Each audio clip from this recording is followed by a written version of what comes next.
in your rivers, and it takes me deep. Your heart is my temple, your tears rinse my feet. I walk out, I'm able to carry your peace. It reminds me of a song that I heard long ago. Maybe I've always known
Yeah, yo. What's up, everybody? We are live. We are in the Lion's Den. It is Tuesday night. And yeah, we're in the building. We're going to do this thing, this podcast that we do every week. We try to do without fail as long as we're home. And everybody is here, and God willing, we can do it. So without further ado, let's get into it. You are watching Young Lion TV. Young lion, everywhere I look, they're dying. Everywhere I look, they're dying. Young lion, everywhere I look, they're dying. Everywhere I look, they're dying. Young lion, won't you get up and stop fighting? Everywhere I look, they're hiding. Young lion.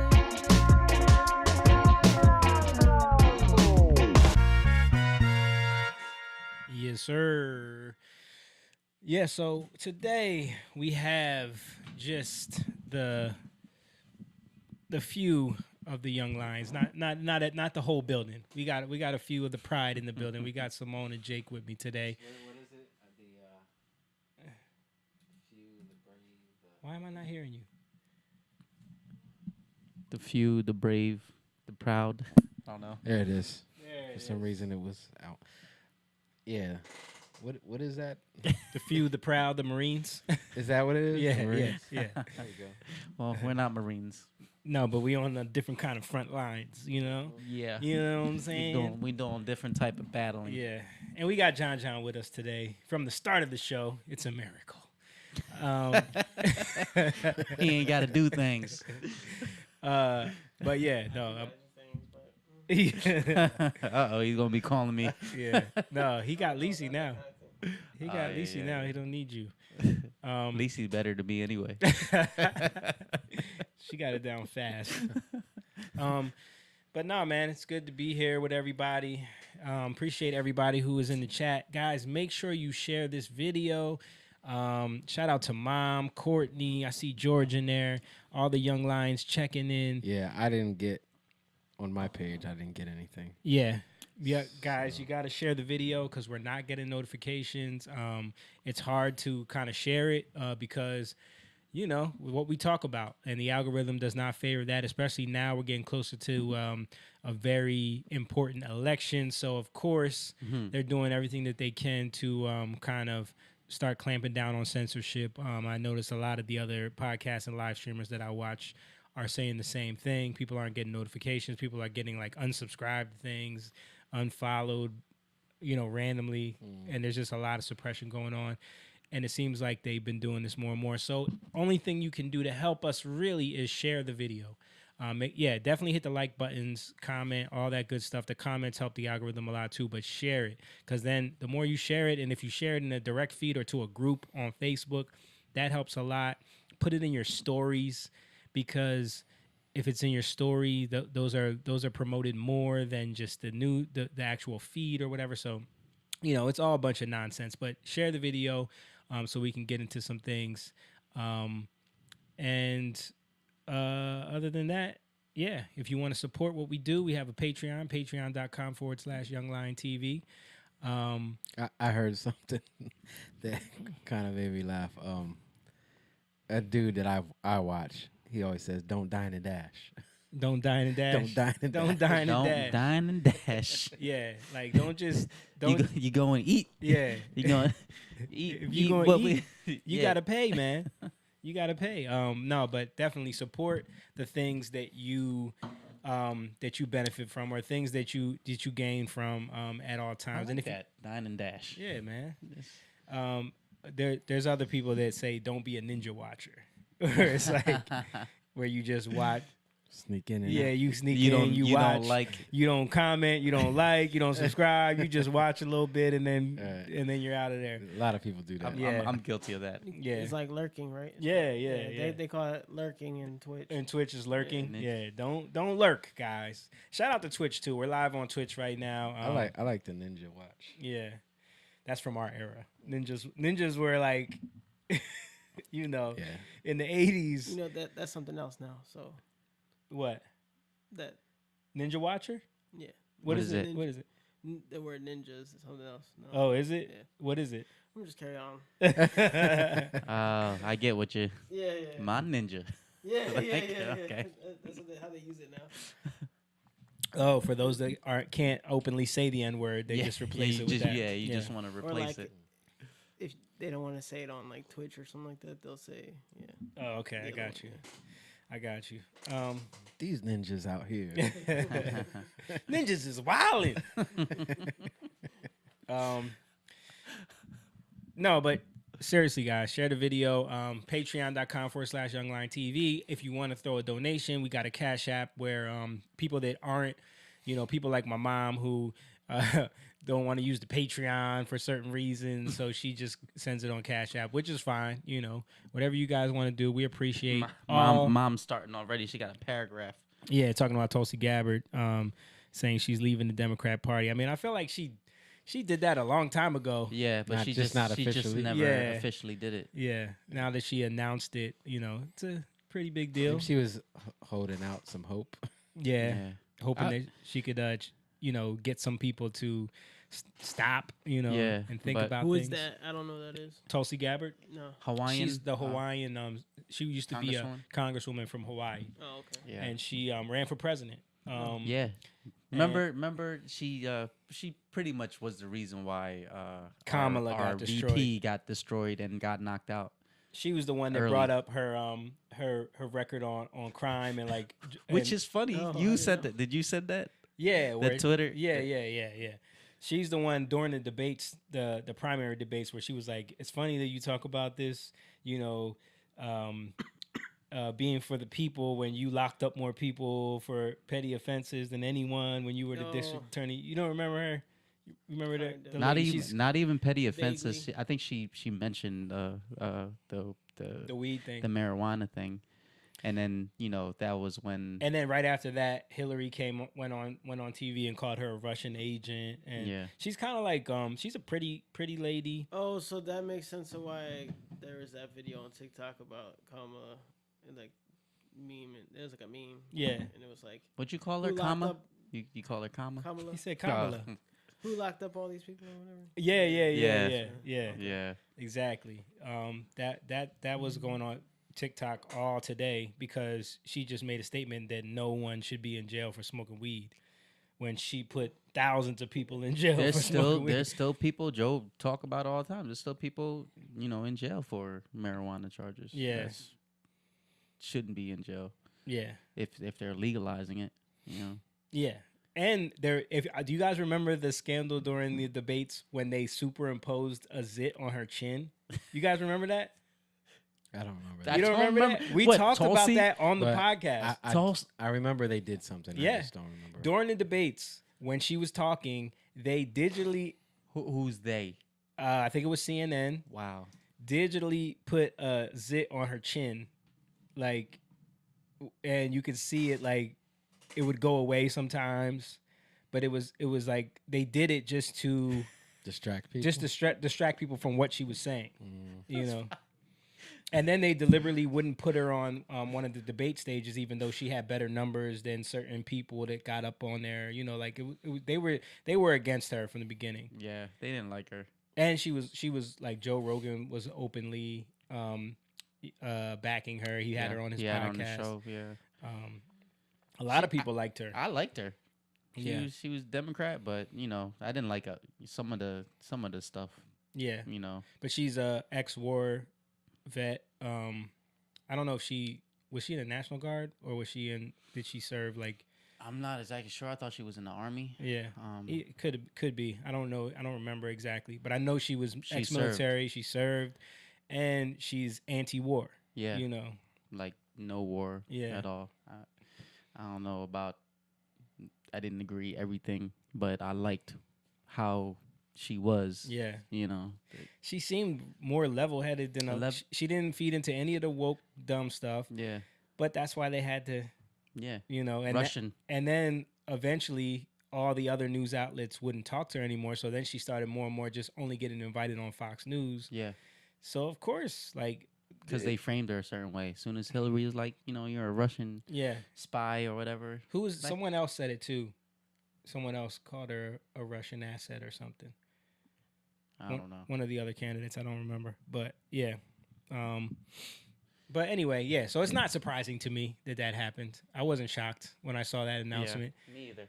You know, people are She was already on floating- that path. Yeah, Yeah. people are already floating this Trump Tulsi ticket for 2024. So is she going red? She didn't say that, and she might know, not. You know, she might not, because you know Oh, the man. the Republican Party has a lot of issues too, man. Yeah, but it's both sides. Yeah.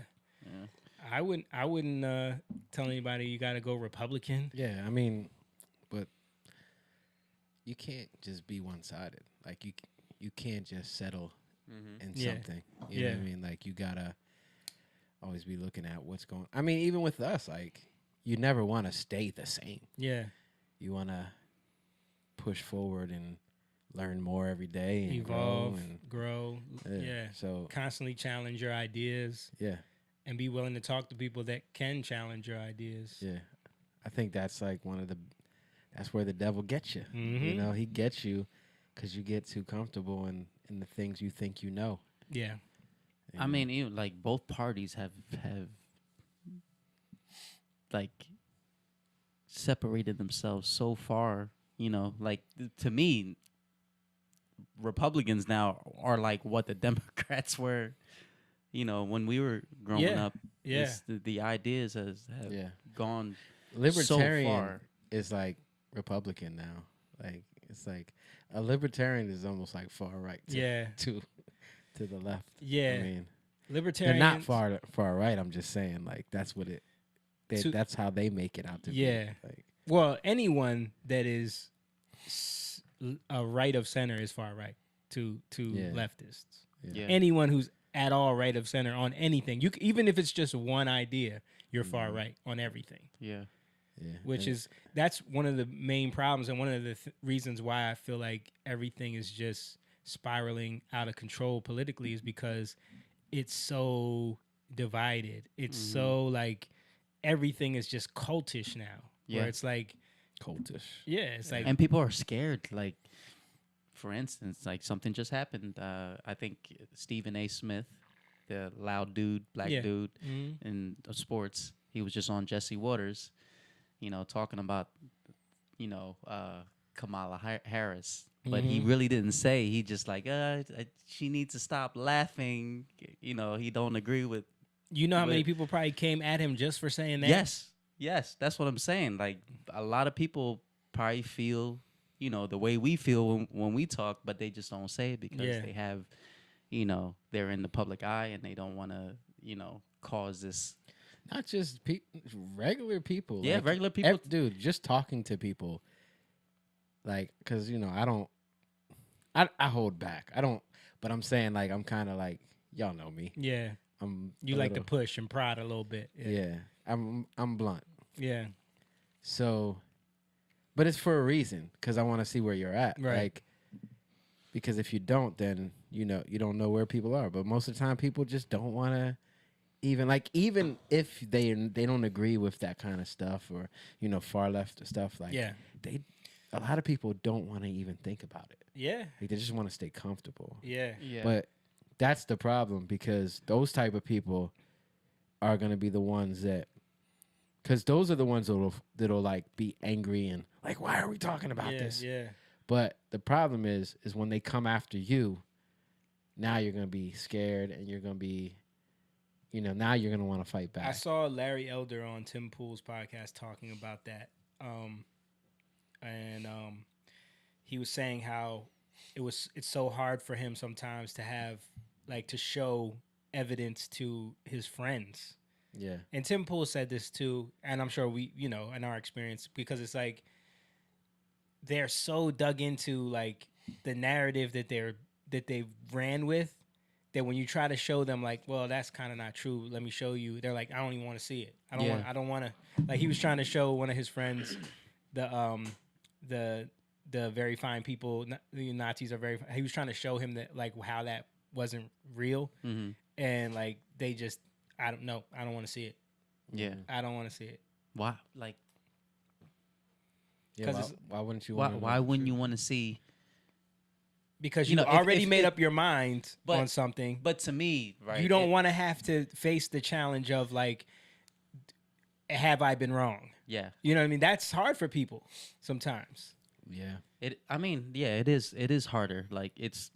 I mean, when you're told you're doing something wrong, I give a lot of pushback. Yeah. But I always, I'm like, all right, this person loves me. Yeah. Like, Yeah. the thing that happened On the road. on the road. Yeah. So, but I always that's just me. Like, Yeah. I at first What I'm. happened on the road? No. Because that's I don't know. but that we're men though. That's Yeah. what men are gonna do. But then I'm like, all right, he's right. Yeah. Like if you because if he- you can let if your pride you out let of the your way a pride little bit. out- Yeah. out of the way. The person, if you call this person your friend Yeah. and somebody that loves you and you love them, Right. obviously there's something. So Yeah. you have to open yourself up and like, Right. all right, let me see it. If Yeah. it's like a disagreement like that and you have some proof, I'm like, all right, Yeah. show me. Yeah. You know? Yeah.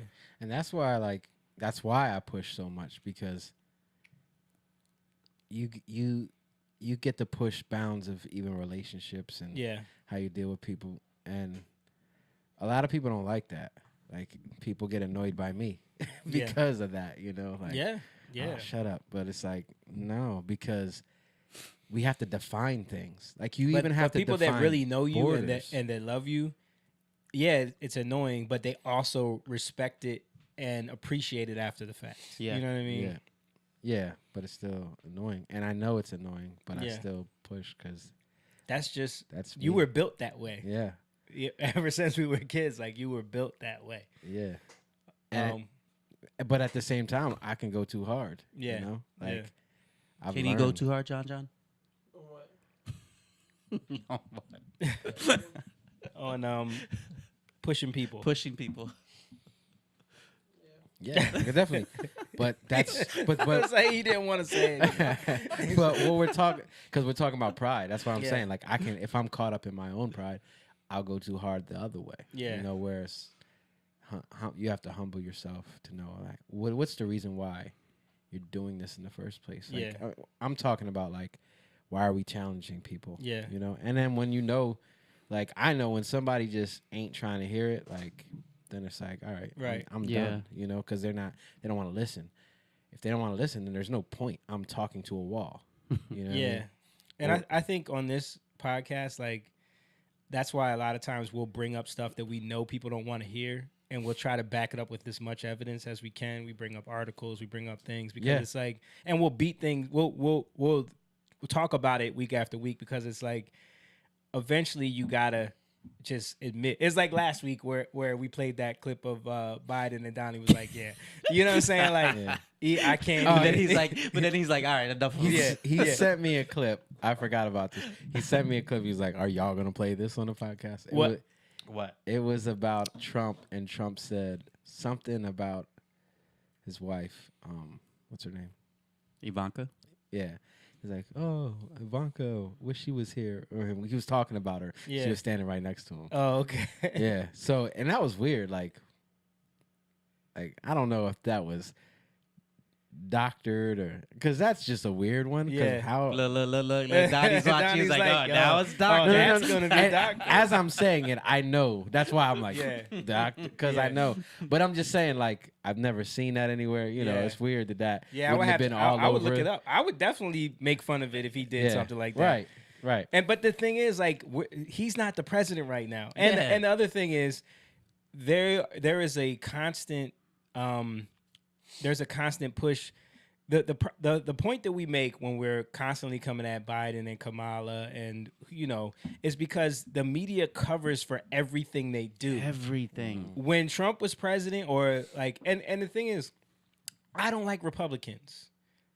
I just don't like. I don't like the Republican Party. I don't like the policies that they try to push. I don't like the moves that they try to I make. wouldn't say that. I would. I'm No. saying for me personally, I I say would that. say I don't like them. I would say I'm not with a lot of what they do.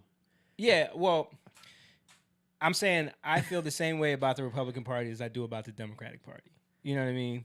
There's certain people in politics. Tulsi Gabbard was a Democrat. I Democrat. liked her. Yeah. You know what I mean? I would've There's voted certain for her. people that are in the Republican Party that I like. I like DeSantis. You know what I Yeah. mean? I would say I'm impartial. I'm an independent. I consider and myself an I would independent. say like I don't care about the stuff you do unless it's getting in the way of the policy. Like I think policies should speak for you. Right. But Right. but my point in saying that is like the reason why we push in one direction so hard is because that's the only one that gets all the cover. Yeah. You know what I mean? Like we don't have to. Like I sent y'all that clip of SNL making fun of Biden this week. Mm-hmm. They never do that. Yeah. They spent like even to this day, people complain about how they never stop making fun of Trump. And he hasn't been the president for 2 years. Yeah. You know what I mean? But they went at him every episode. Yeah, it's definitely biased. Yeah. It's definitely, very partial. Like, So sometimes you gotta show people, we gotta expose people to that bias. Yeah. You know what I mean? Yeah. Prime example, I named this podcast 2 words, We Are Live, right? And because I don't know if y'all know about that another gaffe that happened this week where he got up on stage in front of everybody. Biden. He's Yeah. like, I'm gonna start this with 2 words. 2 words. Made in America, right? And everyone laughed, and it's all over Twitter. You know, people are mocking it or whatever, but you don't hear nothing about it. They don't make fun of him. They cover for him. They make excuses about it, and then even to the point where like, again, another example. One of the Republican, is she a senator? Lauren Boebert or Congresswoman? She's in. I mean, yeah, she's in the House. She's in the House. She's in Congress somewhere. She's either a House or a senator or something. But you know what I'm talking about, Lauren Boebert. She's the one that was carrying weapons in the thing. And, Oh, you know, yeah. she's very she's a troll. You know what I mean? I don't necessarily agree with how she conducts herself in Congress or whatever, but she trolled everybody on the internet because she just tweeted out 2 words, "Let's go Brandon," right? And when she did that, all of these blue leftist pull this up, John. All these like left wing blue checkmark Twitter profiles was coming at her. Like, she's so dumb, she can't count. That's 3 words. They're going Wow. in. They're going Yeah, in. of course. Like I'm talking about Joy Reid. I'm talking about like all of these journalists, all of these people that just like can't wait to make fun of a Republican. Yeah. You know what I mean? But won't do it. No. But they don't understand that she they don't trolled understand y'all. what Right. she did. She trolled y'all. Right. So then the other thing that was funny to me about it, Which Trump was great at. right? But the thing that was funny to me about it, and the point I'm trying to make is like, of course, in the comments, everyone couldn't wait to tell them like, "Yo, you fell for this," and they showed them they would post a clip of Biden's what he said or the news article or whatever, and you see the person like, "I don't care, she's still dumb." Oh, this is childish. You know what I mean? Like it was like Yeah. you can't even admit to the point of, you know what I mean? Like it, and even in all the comments, that's a whole nother level of pride. that's what I'm saying. So it's like people are so dug into their cult side Yeah. that we can't even ever have a real conversation about policies or like who has the best ideas, because it's just become 2 teams now at this point. Yeah. Yeah. That's like me trying to have a conversation with a Jehovah's Witness. Right. Like, Or a Muslim. it's funny because, I say Jehovah's Witness because they use the Bible, but then they only use the Bible they want to use. They got their own Bible. Right. But because I took the kids to the park and they had Jehovah's Witness out there, and we were like talking to people. Did they come for you? No, I think they just knew. Like, I don't know, because they were talking to other people, but Jake had that look in his eyes like, come on now. no, I didn't want to. You wanna fight? Because I'm with the kids. I didn't want to be talked to, but it's because I already know there's probably no point, Yeah. But yeah, like they already when you have a rebuttal that don't make sense, that you already worked out, Yeah. like that you made up, and then you can't back it up. These are the things that like you're backing it up is is just out of the air, and it's not based in reality. Them Yeah. fighting words. Like, I'm going to invite Juanita's. Oh, Mr. Trusty gonna come get you.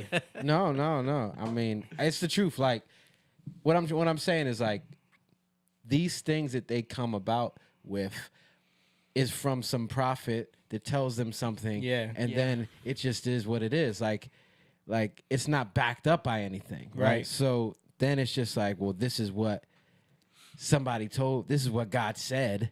Right. Mm-hmm. So now there's no backing, and then it's just what that's how cults. We're talking about Yeah, cultish yeah. stuff, right? That's how cults work, right? God said this. Go kill yourself. All right, we're Yeah. all gonna kill ourselves. Yeah, Like, Jim this- Jones. Jim Jones. Yeah, Yeah. this stuff happens. So, but this can happen. That's what you're saying. Like this Mm-hmm. leftist stuff. That's where it's going, because when you're just, I mean, think about it. Like the people running this. I just saw a video showed Moan with I think it would look like it was Trina was in it with some Oh, dude yeah. with the Yeah. nails. He Dude, looks I like see a it. Matter yeah. of fact, I got it. I got that. Yeah, but like they're telling I people miss- to vote, like, or don't vote, or If you don't vote, you don't you get don't you don't none. get none. Yeah. Yeah. I don't want none. Yeah.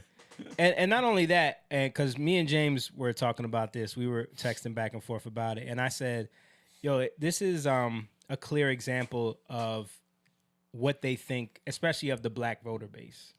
right. They think you're so low level information that let's threaten them with the one thing we think they can't control themselves with is Right. is having sex, especially black men."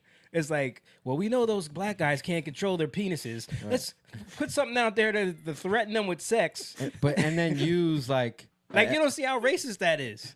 right, but then use the LGBT. Right. You know what I Yeah. mean? Like this dude, this like ambiguous genders. And my point is that like now these are the people that they're trying to base some reality. Like there's no reality in any of this stuff. Yeah. You get what I'm saying? It's literally an imagination that you can make up in your head. How is it backed up? Right. Right? What's it backed up on? Nothing. But this is what's running the game right now. Here you go. Let me mute it because I don't want to get no copyrights. But yeah, this is what he's talking about. Trina, no, no voting, no fucking.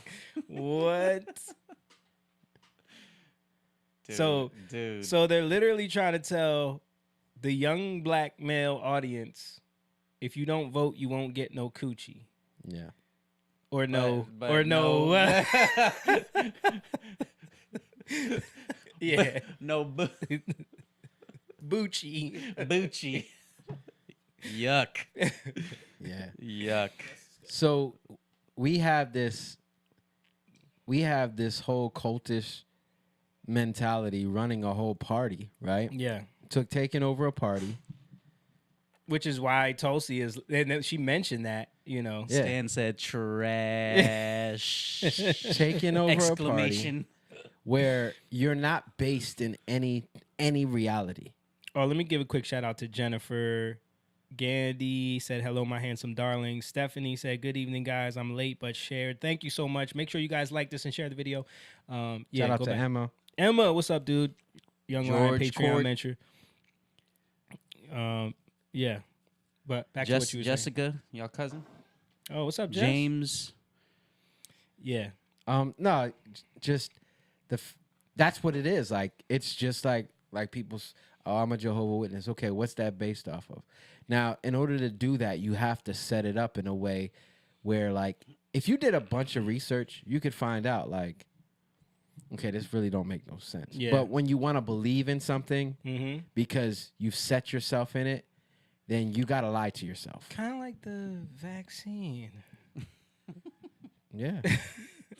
Like, yeah, and you know, not to switch subjects, Isn't but that no? Because it's part of the cult, right? yeah, it is part of the cult. That commercial just reminded me of another commercial about the vaccine. Girl, you look good. Won't you vax Vax that? thing up? Yo, Yo. but Why did they let me do bring this that? up right now. Did you guys hear about this? From the Post Millennial here, I got an article. The Florida Surgeon General, he did a study Says the COVID mRNA vaccine found to cause 84% increase in death for men ages 18 to 39. Wow. Phew. And he went on Tucker and talked about this, about how this is crazy. Yeah. How we've Wow. been lied to. Today he tweeted about it. Today we released an analysis on the COVID-19 mRNA vaccines. The public needs to be aware of this. This analysis showed the increase of risk of cardiac-related death among men 18 to 39. Florida will not be silent on the truth. That explains the athletes. Yep. Yep. Shout out to Darnell.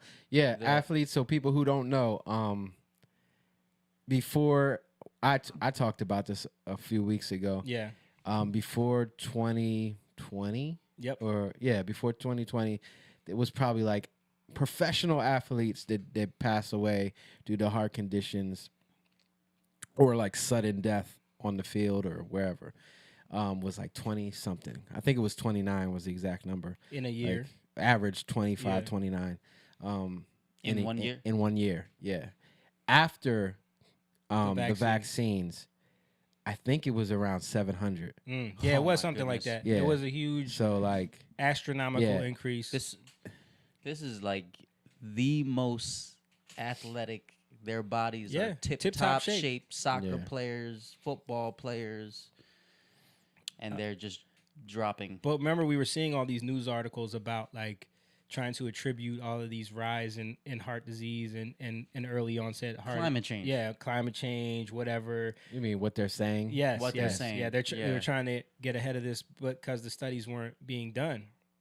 But now these people are coming out with these analyses, and we're finding out more information about what is happening, and the things that they tried to suppress, and the things that they knew about that they covered up, and it's becoming more and more of an issue. Yeah.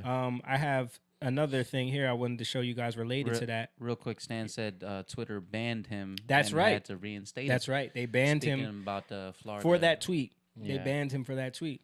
They had to reinstate him because It's a study. Yeah.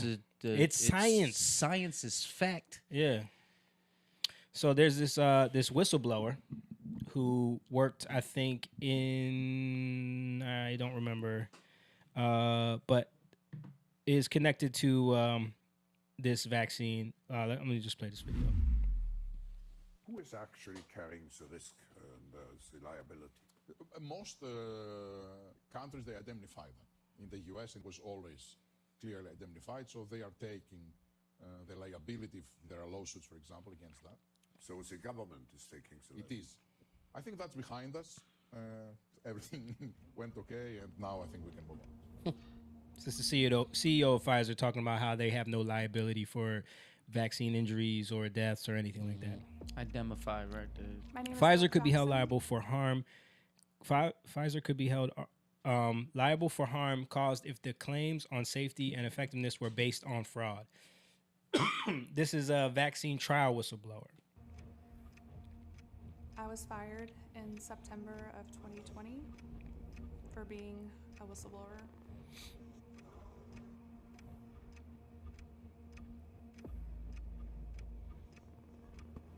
She's now suing Pfizer and their conspirators on behalf of the people of the United It's States. egregious to a level that I haven't seen in any other case. And maybe Werner can talk about it in his experience as well. The way that our system is working right now is evil. It is against humanity, is unprecedented that I've never seen before. This claim is brought by Brooke Jackson on behalf of all the people. Sometimes the government does a good job of advocating for the people, sometimes it doesn't.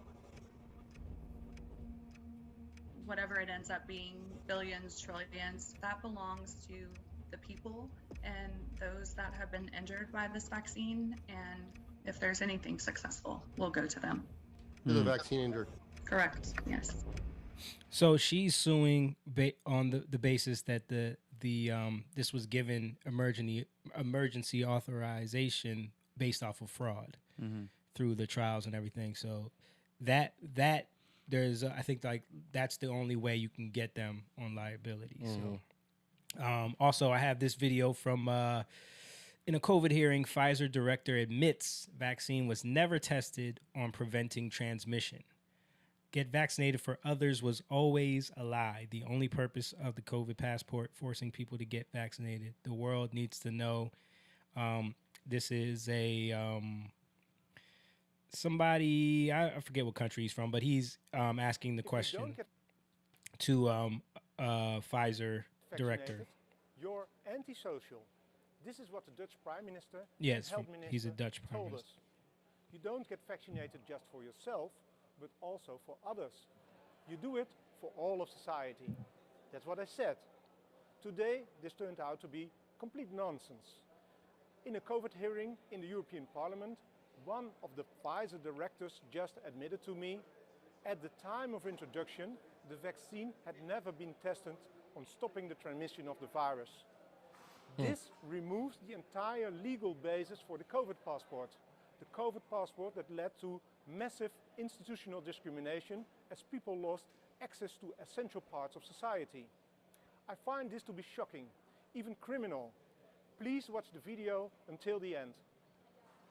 Voor u, mevrouw Small, heb ik de volgende vraag waar ik een duidelijk antwoord op Can you wil. And I will move it speak up a in little English bit, or- so there are no misunderstandings. He's going to speak in English.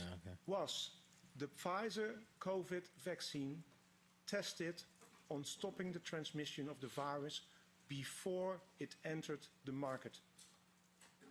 If not, please say it clearly. If yes, are you willing to share the data with this committee?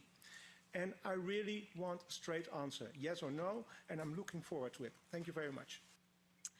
Regarding the question around, did we know about stopping immunisation before it's entered the market? No. We had to really move at the speed of science to really understand what is taking place in the market. The speed of What is science this or the speed? non-science? Yeah. Millions of people worldwide felt What is the forced to speed get of science? vaccinated because of the myth that you do it for others. Now, this turned out to be a cheap lie. This should be exposed. Please share this video. Again, remember all the media, the push, the fear. This is the pandemic of the unvaxxed now. This is, if you're not doing this, then you're killing people. You're Just shaming people. So on one end, there's a fear, right, to get people to do something. Sounds like a cult. Sounds like a cult. But on the other end, there's a conspiracy that they're trying to push something. People will say, "Oh, they're trying to push the one world government. Yeah. They're trying to push the Great reset. Babylon. Yeah. This new world order, right? Right. Which I'm not saying that's not the attempt, but what I will say though, and this is where I don't think people pay attention, is that it's out and it's being exposed, and to me, that's a blessing. To me, that's where there's grace, because if you can speak about something and speak about what you can bring up conspiracy theories. But when something is exposed, it's not a conspiracy anymore. Yeah. And it's out there. Well, even that idea of trying to label things a conspiracy theory is an attempt to diminish something. Because even that term just means that it's a theory of people conspiring. Like right. But my point is that people bring stuff up and then they don't know what they're talking about. Like meaning like they'll say that they're doing these things, but then they'll add to it. They'll add intent to it. Like my point is that they don't really know, right? You don't really know. I don't this could be happening. That's my point. Like these things seem like we don't try to do that here. We don't try to this is what they're doing. Yeah. No, this is what it seems like they might be doing, or could they be doing this? We right? kind of just lay it out there and be like, this is weird. Right. You know what I mean? I don't know what it means. Right. But because we spoke about this when it started happening. We spoke and warned people about the vaccines. We've been warning people about the vaccines. And just the way it was all being handled. Right. And just try to lay out the facts, right? And it does seem like that the intent is to get people to submit themselves in fear. Yeah. Right? But then you can take it the other way and be mad and angry and lash out at these. The government is horrible. Yeah. Everything's horrible. What I'm trying to say is that you can be on the other side of it where there's no hope. Yep. Like, what if you took the vaccine? There's no hope. Yeah. Like, now you're gonna be in fear. Yeah, And you see on the that other- you in see the that other way? study, that analysis, and now you're. I saw Dan Bongino was reporting about it on his show, and he was saying like, I'm a little nervous now because Yeah. I took this thing. You know what I mean? And even like you're gonna be afraid. Yeah. Or you're just gonna be mad and angry Yeah. and Bitter. Yeah. wrathful. You know what I mean? It can go a bunch of ways. Yeah. But that's where it's like you gotta see like there's a good here. If it's exposed, Yeah. right? It's out there Yeah. for you to see. Now, And what it takes away that power from them. right? But it's about what do you do with that information? Yeah. Do you allow yourself to now go with the anger and the rage and just be like everybody else? Like, yeah. Just be another form of a victim of something. Yeah. Or do you trust in God? Yeah. Do you have faith? Like, because fear will cause you to be wrathful. Yeah. Right? It'll cause you to judge. Yep. To settle you in. Because what happens? Like, this happened and now what? Now what? Where's the solution there? There's no solution. So how are we gonna how are these things gonna be fixed, right? This is where, in my opinion, God gives us a way where there's no way. Where we can have faith in Him and we can trust Him in a way where other people can't. Like other people don't have anything to trust. What do you trust in? Yeah. So I'm saying this because better stop trusting so many that government. That's the thing. Yeah, so many people will just look at stuff and they're either gonna trust in the government or totally not trust the government. Yeah. Right? None of that is good. Yeah. Have all their trust and hope in the government or have no hope whatsoever. Right? But that's where you're going wrong because you're putting the government in that seat of God. Right. If you view it that way. Yeah. Stan said they are of their father. The foundation of their story is a lie. Well, that's John 8. Mm-hmm. And it's funny because I wanted to kind of talk about like founders, foundation, author, because that's the word author, right?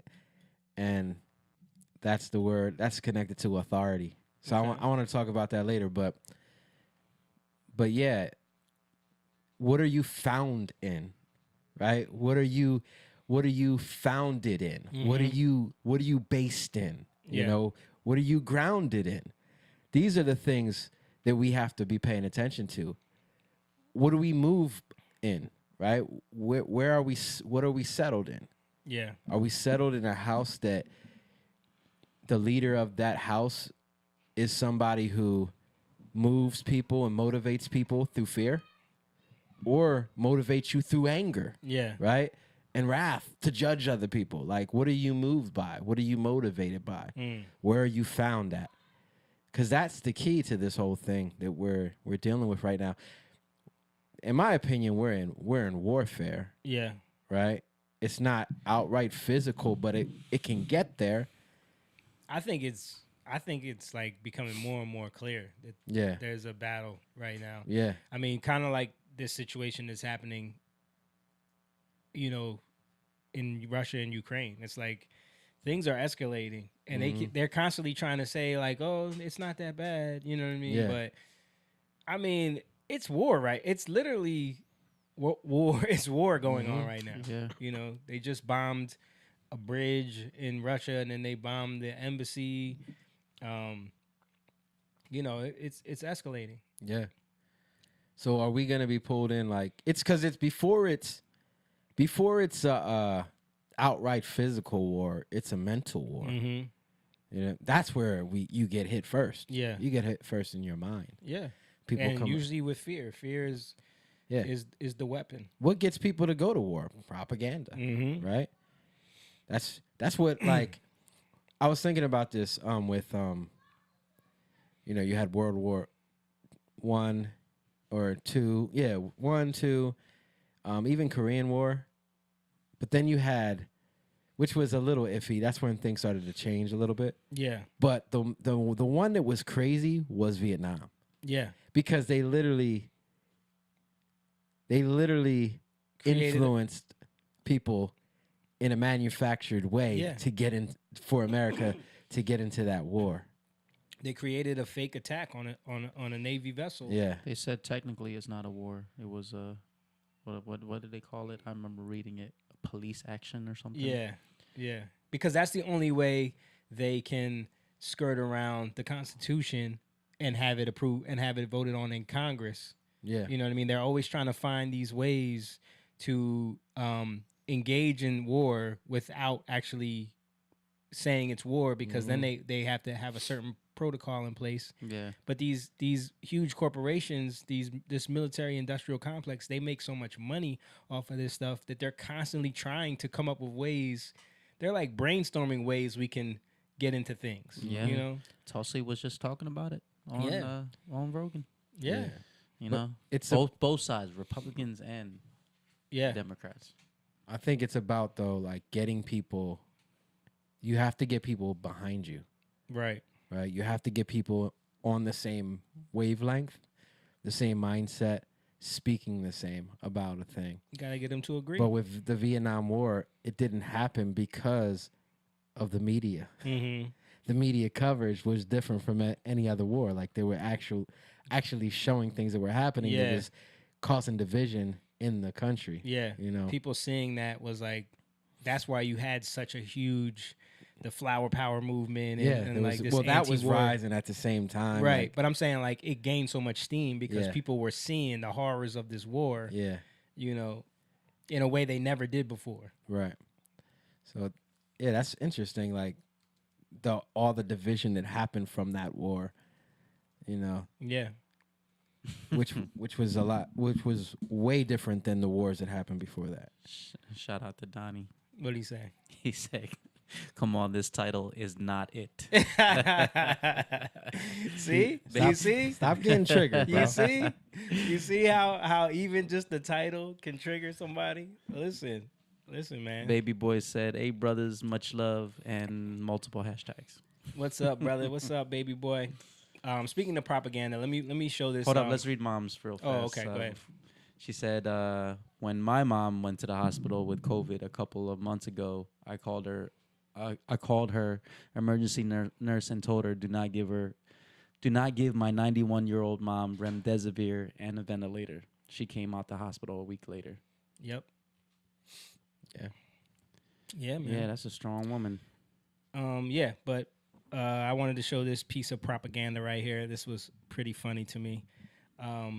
So your friendly neighborhood Pfizer man, U.S. pharma giant partners with Marvel to create a comic that urges people to get their COVID vaccine and be an everyday hero.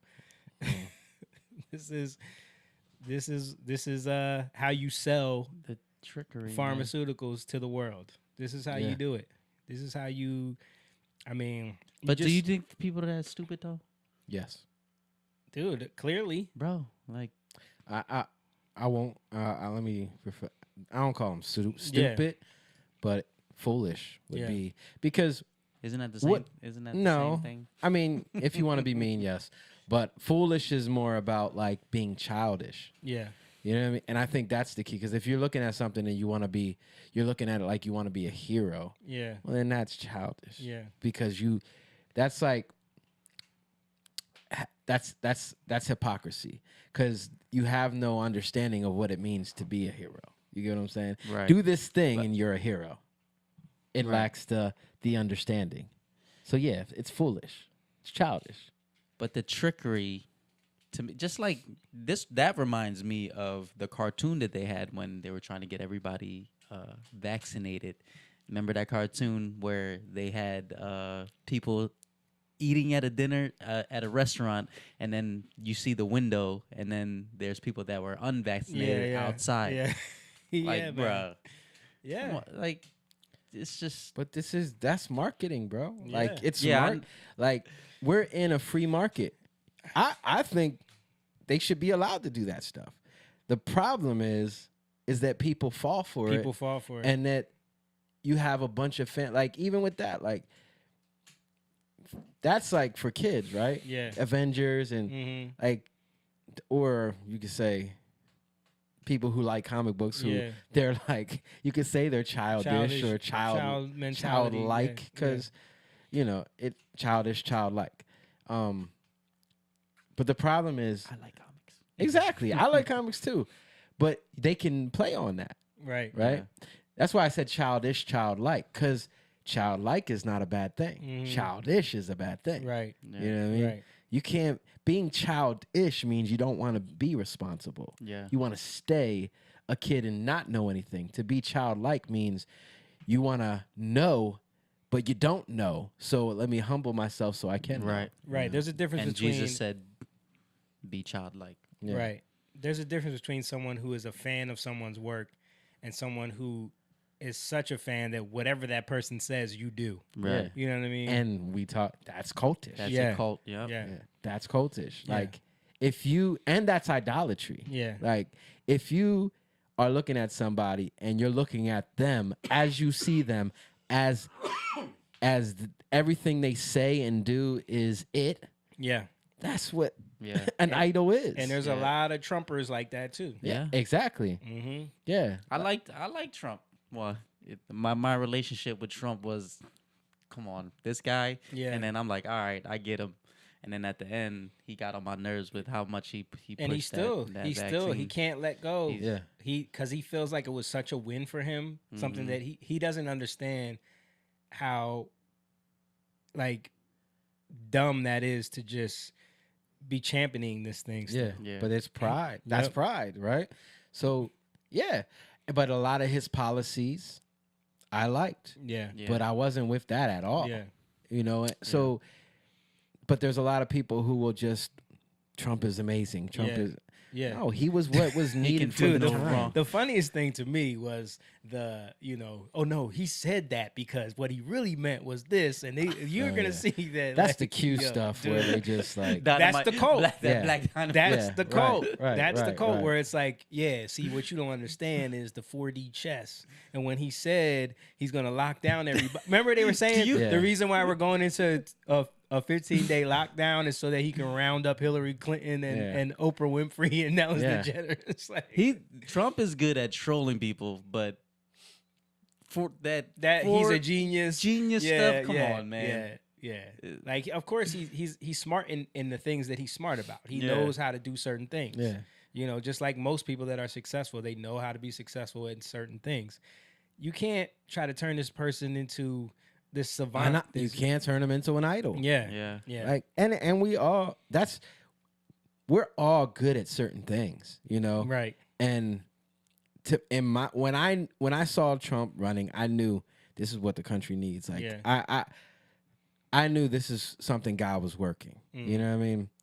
And people could say, really? But it's for me, that's what I saw because I'm not worrying about, like, y'all know, because y'all were talking about Trump at that time when he was running back in 2015. We was talking all trash. And I'm trashing him. And I remember Ramon was literally like saying something. I'm like, hold up, but just pay attention because. But what did I do? We just talked about that. I gave some pushback. I'm like, yo, come on, this dude. Yeah. But then God hit me, and I really had to seek him on it. Yo, Kanye made a statement on Tucker that I saw about this, which, you know, he's another person that they just kind of threw in the crazy category because and it's funny, like you hear him now and this person's never brought anything. You hear him talking about how like he feels like even that, like he doesn't even know how to feel about that diagnosis because it's like just because I'm saying things that you don't like makes me crazy. Yeah. You know what I mean? So and it's easy to discount somebody, right? But let me play this clip real quick of what he said because it goes along with what we were just talking about. When I sit across the table from a Josh Kushner and he just feels so entitled to that idea, and this person's never brought anything of value other than so-called being a good venture capitalist, I have a major issue with that. And it makes me feel like they weren't serving my boy, Trump, the way we could have, because you know, Trump wanted nothing but the best for this country. And it doesn't, like, Moses stuttered. And saying God is not always going to bring the most perfect personality. A lot of times, the most fake people, their job is talking and making people feel comfortable. Yeah. You know, and the realest people are going to make you feel uncomfortable at first. When I sit, And when he said that, that's something that we've said about Over that it. all Yes. the time. Is Yeah. that like sometimes you need someone that's gonna come in and basically be a father. You know Yeah. what I mean? Yeah. Because we're so used to this idea of our politicians got to make us feel good about ourselves all the time. You know what I mean? And when you say that, like, be a father, what do you mean? I mean, be able to be brash, but be poignant. You know what I mean? Right.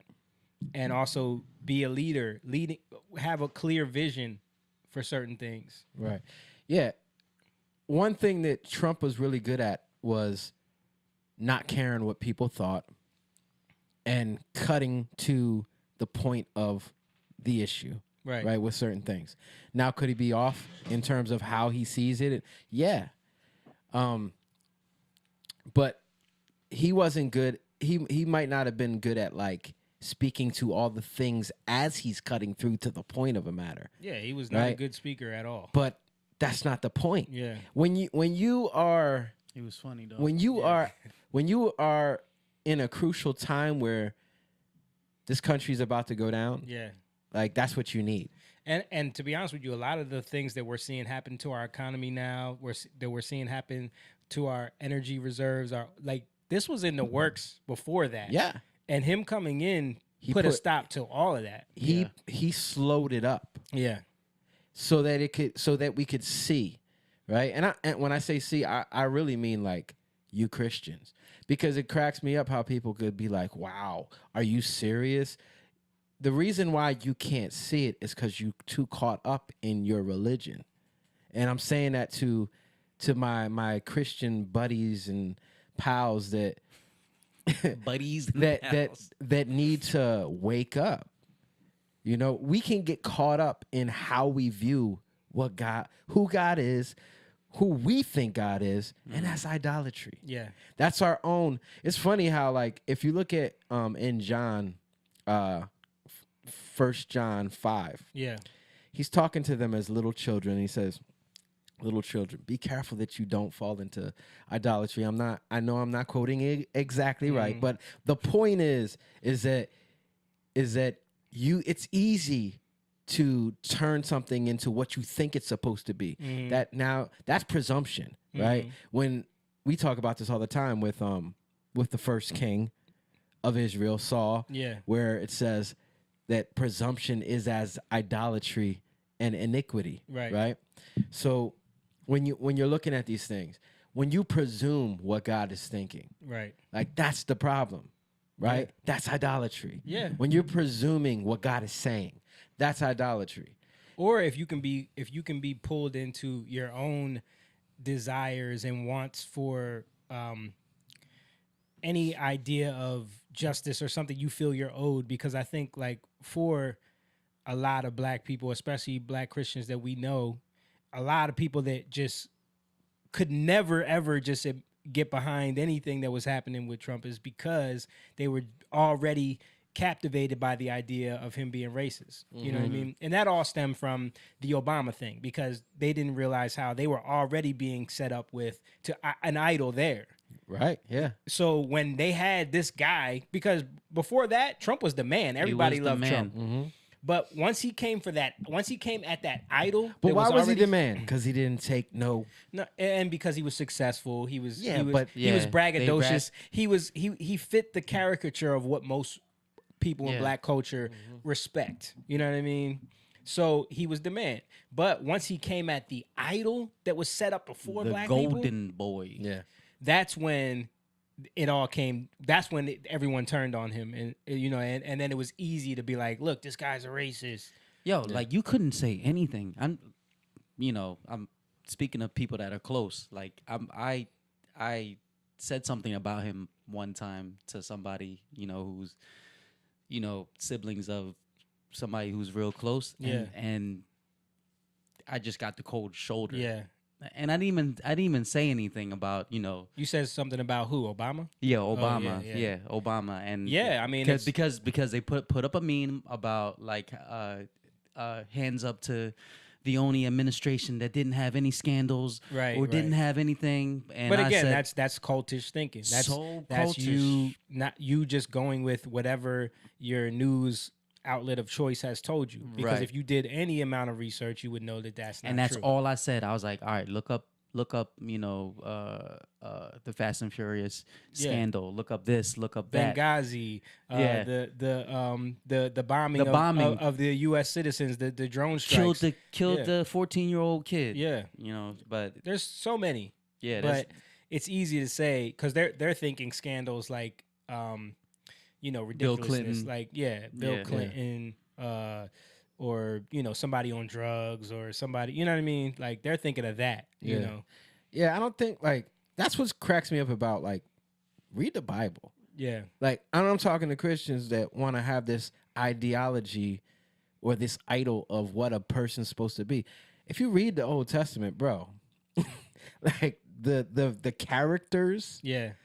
they don't all match up, Mhm. right? They're all different. You look at like, well, everybody brings up David, but Yeah.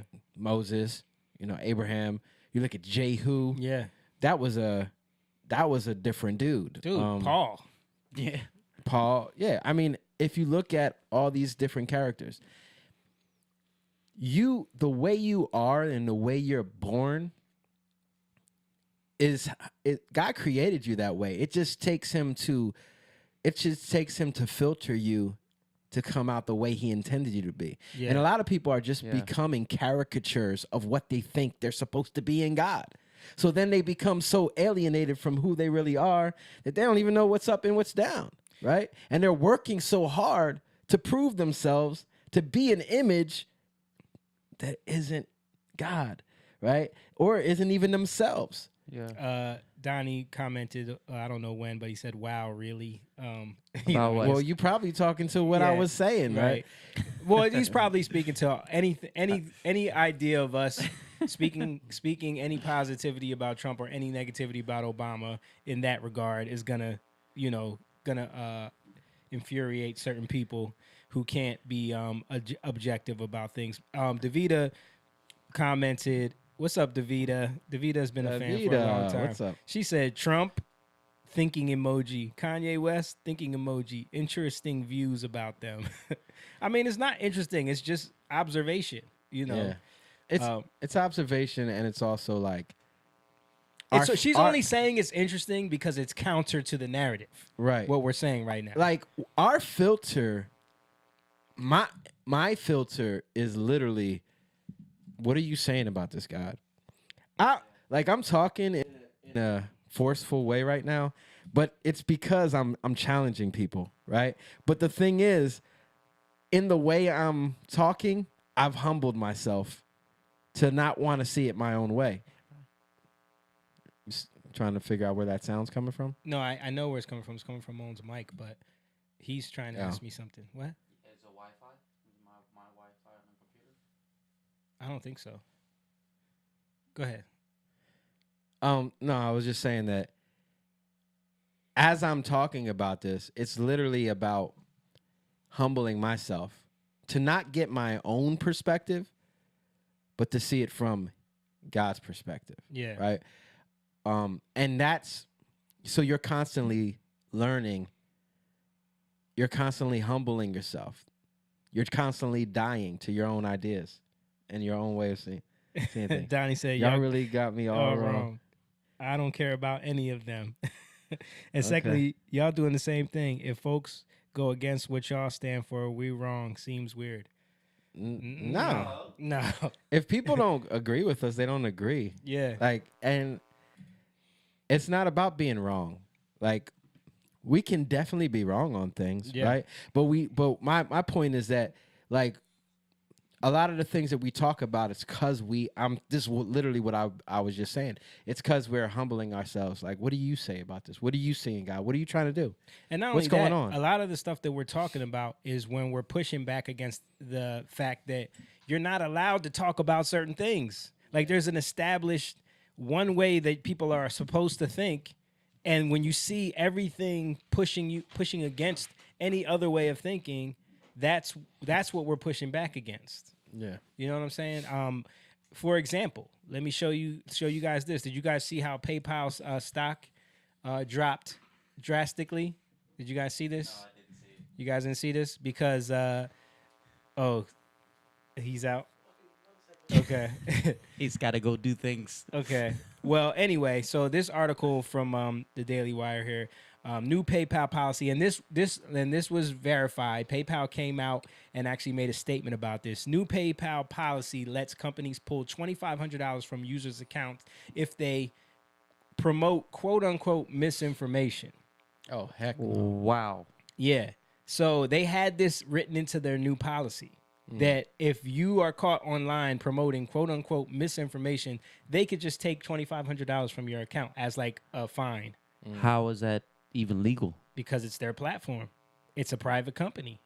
This is their policy. You sign that ledger when you decide to use it. So now what happened was once this article came out, all these people started canceling their accounts and pulling their money out of PayPal. So then they came out and made a statement and said, "Oh, that was an error in our agreement, and it's been fixed. Don't worry, we're not going to take money from anybody." But this is the thing that we're talking about. When you see that there's a clear agenda in place, and the misinformation, it only always goes in one direction. Yep. Yeah. That's So that, I mean, if you're honest, if you can be objective and not just be emotional about things that you care about because it's your identity, Or even the way you've seen it. yeah, the way you have seen it. yes, then you can be honest and say like, all right, there's something not right here. Yeah.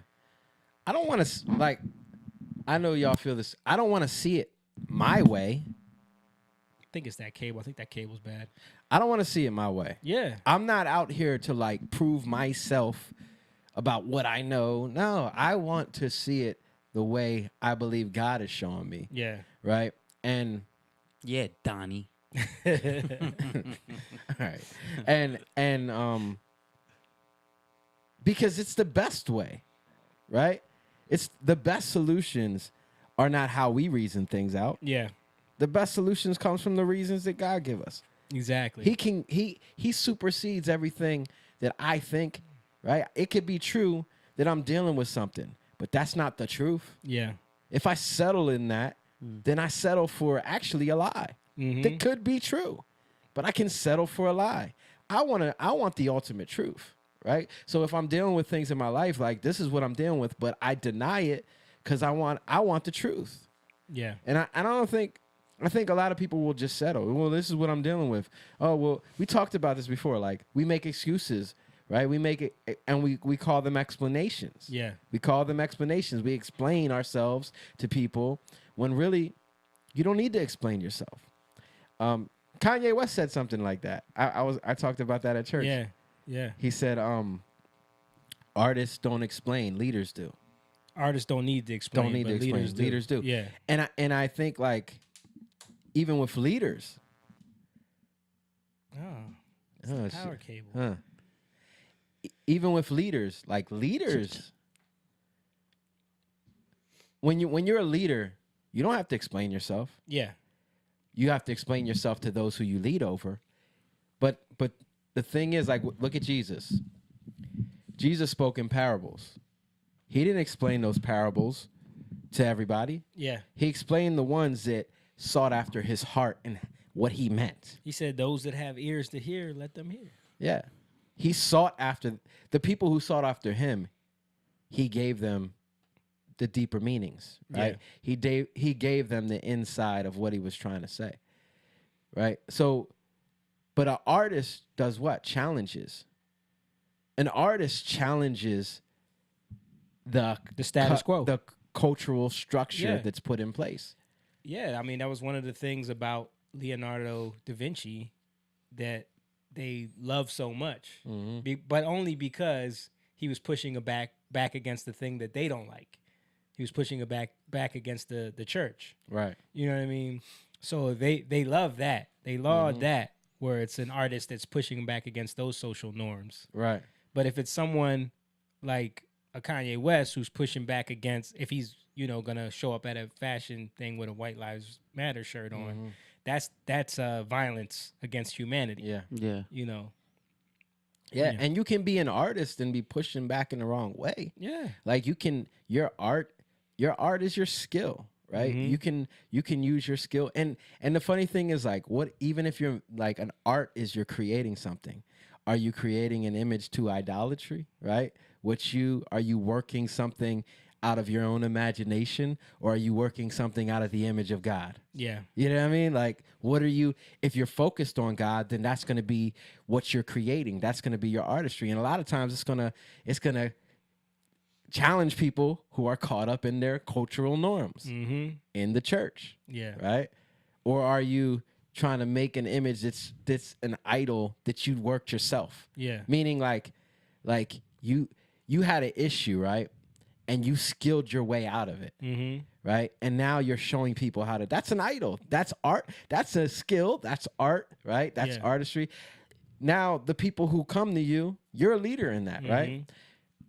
I don't know if this makes sense to people. Does this make sense to you guys? Like, this is how things go, like, in the world. Right. There's leaders. There's people who do things. They got there because of the skill, right? The art that the challenges they went through, and how they pushed cultural norms a lot of times, and they become the founders, right? They become the leaders in a bunch of things. Or you can be an actor. You can be an actor that plays the part in culture perfectly to get people to give up to you what you want them to give up to you. The right? con man. Yeah. Right. It's an actor. It's David a hypocrite. said, "I like God's way." Yeah. So do we. Is that emoji right there? Isn't that a high five? Is not really a prayer. It's not really prayer hands, but it has been co-opted as prayer hands though.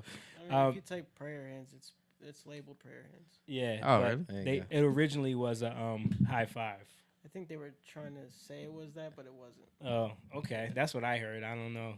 That's what I heard too. It might be that might be fake news. Fake news. Believe me. But along the lines of what you're saying, me and Liz have been watching this series on Prime, I think it is, called Sneaky Pete. Have you heard about this? Sneaky Pete has been on for a while. It's been on for a while. I've heard about it. We just started watching it. Yeah. But it's a dude who's like a con man. Yeah. Right. And his whole life is about the con. And dude, like it's literally any situation he goes into acting mode where he says it all the time. He says, "My job is to get people's confidence. Yeah. And once I have their confidence in me, then I can flip that on its head and I can get them to give me whatever they want." How far along are you? I don't even know, dude. At the point where like they found out that just the cousin found out that he's not really who he said he was. But like, you see how he's like starting to love them too. Yes. Like he gets engulfed in his con. Yes. And he starts, because he's still human at the end of the day. Yeah, he starts developing these an emotional attachment to this family, because it's like he did a prison stint with this guy, and then he finds out that the guy is attached to like some big lump sum of money that's hidden somewhere. He gets out of prison before the guy, and but the dude hasn't seen his family in 20 years. So he just pretends to be him and like goes by the stories that the guy tells him. And he just goes in and becomes this guy in the family. Yeah. You know what I mean? So say that again. Wait, what was his about the his con? job and what He said, "My job is to win people's confidence. Okay. And once I have their confidence, then I can turn that on them and get them to give me whatever they want. Okay. Whatever I want. You know what I mean? Yeah. So where does their confidence lie? In trusting him. But where does it lie? What do you mean? Where does their confidence lie? It doesn't lie in him. I'm saying, where does it lie? Their confidence lies in what they trust in their own intellect. Their confidence lies in the way they perceive things and what they're grounded in, founded in. Absolutely. That's a house. Right. That's what I'm trying to say. Like, where is your house built? What is it founded on, right? Right. That's my point. Like, Right. so with us, And I will say that like part of the reason why the con works with them is because this is a family that believes in family. Yeah, they're like they're a loving family. They're a loving family. They do haven't anything for seen- each other. They haven't seen their Yeah. nephew. It's like, you know, they're in the country. They Yeah. live on a farm. They haven't seen their nephew in years, so they really don't know what he looks like. Yeah. Yeah, he's been in jail. Right. You know, and he comes. You know, they believe that this is him. Right. Because he sells it. And like I'm saying, so that foundation, that law of like we do what we can for our family. Right. He uses that. Right. You know what I mean? Right. By saying like, family, I'm here, and he gets, you know, and he Right. starts doing things for them, which in turn makes them want to do things for him. You know what I mean? So that's what can blind you. It's the laws that you live by. Right. Yeah. Like I'm a victim of something. Yeah. And I need people to acknowledge that. So when people in positions of power, people that are cons, people that want to con you into your vote, want to con you into your dollar being spent, want to con you in just you giving up your power to them, they know the things that your foundation is built on, and they know how to gain your confidence in that. Hillary Clinton, hot sauce in your bag, Yeah. and turn that on you. Right. Because they're doing the same con. It's the same thing. So when you put your trust in laws, No vote, no vote. Exactly. So when you put your, because I'm trying to get to the meat of this. Yeah. Like when you put your trust, when you put your confidence in ideas, laws, ways that you don't really understand, but you set yourself there, it's about family, right? Right. That's where, I think that's where the greatest liar, right? Satan. We were just talking about the author or the father of lies, Yeah. right? John 8, right? That's where he lives. He lives in the law. Yeah. Literally, like that's what Satan is about. Satan is about turning the law on Turning you. it on you, yeah. Right? He's about accuser of the Right, brethren. So right. how you misunderstood. And so we can't be under the law. We have to be above it. It's like that. You ever see that viral video of that that female cop that did that whole rant about like, if we're driving on the highway, get the F out of the way. If we're doing this, get the F And out of the way. she's like, cause trust me, if we want to find something on you, we can find something on you, and we will arrest you. You know what I mean? Like Yeah. basically saying like we can use the law against you Right. if we want to. You know what I Right. mean? Unless you're over the law. Right. Like no one's above the law. Yes, Jesus is. Right. And that's, if you're founded on the rock, you become the meaning of the law. That's the point. Like, so, like what it says, to come boldly before the throne of grace, that's confidence. Yeah. If I don't put my confidence in the law, then I don't have to live up to it. Right? Right. And then I can't be fooled. And then that law can't be used to pull you into the con. Right. Because to be fooled is to be childish.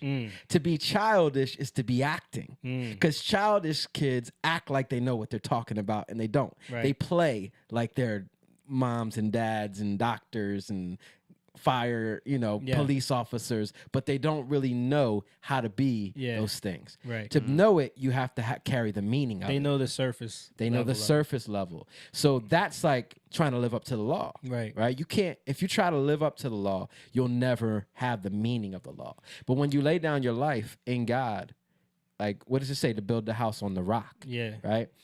I laid down everything I thought I knew to seek you. Now he delivers us from what we were trying to live up to. Yeah. Right. And raises us up to a place where we can learn his meaning. Now we're not caught up under the law, right? That's the what does the blood do? The blood, it speaks for us. Right. Right? The blood of Jesus. The blood speaks for you in a way where by his life, who carries the meaning and did it all, he fulfilled the law. That means he carried the meaning of the law, right? That by that blood, by that life, you're redeemed. By that life, you put confidence in that, right? That's faith, because I don't know. I don't have the meaning. I don't know yet. Yeah. But I will know if I keep trusting in him. that's a whole different house. Right. Right? That's my point. Like, now I'm learning. I could still be fooled, but I'm learning how not to be fooled. That's childlike. I'm going into a whole completely different household, right? Household of faith, where by faith, I trust in his life that did for me, that carries the meaning that I don't know yet, but I will know if I keep trusting in him. I'll grow up in that meaning. Now that I'm no longer being childish, I'm being childlike, that I'm going to grow and mature in him to where now I carry the meaning. So now I can't be fooled because I'm not trying to live up to something. I become like him. You know what I mean? That's what that's what we lack in the church. That's what most churches lack. Real quick, Kyle said, why is YouTube so far behind Facebook? Crazy, but I'm watching on YouTube. Shout out, Kyle, man. Appreciate you watching, brother. Make sure you share and hit that like button on YouTube, especially. Courtney said, trust in the house rooted in God. Yes, ma'am. Shout out to Courtney, our Young Lion Patreon King level sister right there. We appreciate you. Davida said, I feel like I am at church and in a history class. This is intriguing. Thank you, Davida. I mean, we're just having conversations. This is what we talk about. Did she mean a good intriguing?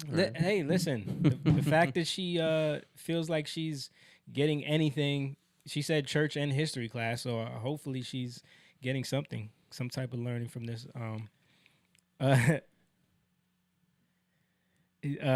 Donnie said, I don't know what church you've been, but at my church and in my house. What is that? What does that mean? I don't know what that means. I don't know what church you've been, but at my church and in my house. I've been to a lot of churches. You're going to have to elaborate, bro. Oh, I think he's saying he doesn't know what churches you've been to except for his church and then I don't know. Maybe. Explain to us. Wait. Yeah. Is this an inside thing? I don't know. Yeah. Got some other news stories. California is going to start handing out $1,050 stimulus payments to residents this week to combat inflation. What? Doesn't that cause more inflation? Exactly. Yes. Bro. Exactly. Yes, it definitely does. Yeah, you can't. Where are they getting this money from? I saw a meme today where it was like, if we all can just print money, why am I paying taxes? It was a black dude saying, he was like, if y'all could just print money, why am I paying taxes? Like, why you need my money if y'all could just print money? Yeah, libertarians say taxation is theft. You know what I mean? Yeah. Hey, income tax was only brought up because of, again, World War II. They were saying that they needed money. So this was going to be a temporary thing. Look at that now. Yeah, California. Damn near 100 years later. Another thing, Planned Parenthood video tells teens that puberty blockers are safe and can give you more time to figure out what feels right for you. Let's go ahead and play this video from the great organization established by Margaret Sanger, a known eugenicist and white supremacist who wanted to get rid of the black population. Yeah. And New video? created Planned Parenthood. Yeah, this is a new video that they are sharing around all of the ad. Like, if you watch YouTube long enough, this ad will pop up. There's no one-size-fits-all puberty experience. If you're trans, intersex, or non-binary, know that you're Time not out. the only one feeling confused. You hear the voice that's on this? Of course. For some intersex people, puberty may start later than age 14. You might experience some of puberty's changes and not others, and your body may or may not go through puberty on its own. There are medicines you can take to help your body start the process, like hormone replacement therapy. Wait a second. What are they trying to say? They just said intersection people are later. Where's that facts at? I've never heard of this before. They just making some stuff up. Right. Like, intersex people are regular. They're not different. Yeah. And you think in your mind differently, but what does that have to do with biological? Are they saying you decide later that you want? I get that's what I'm trying to say. Like, you just go through puberty later because you. I don't know, dude. I'm just playing the video. Yeah, I'm watching it like y'all. But it's so 16. They said 16 plus. So JB, for instance. Yeah. I went through puberty mad late. Donnie can attest to this too. Yeah. Yeah. Well, he wasn't. he wasn't around, was he? Because it was your Yeah. senior year that you started growing. No, I'm saying like Donnie knew me when I was little. You know what I mean? Like, he was little. His, yeah. you know, He knew me he when only I was graduated your year, so a year, Yeah. a year Donnie before us. Donnie graduated a year before me. Yeah, so he saw Jamie. Jamie was little all through high school until the last 2 days of high school. Not the last 2 days. I'm kidding. Close to it though. I seen this dude at Disney World. I'm like, when did you get taught? when the heck? I see you all the time, Yeah. bro. Like, Yeah. and it just happens like that. It does. It happened like that with my son. Dude, and do you know how many times people would say to me, even doctors, you should think about getting on hormone therapies. You should think about taking testosterone. But why are they saying that? Because why were they saying that? because I was little. Well, they But my probably point they is- learned that. Somebody taught them that.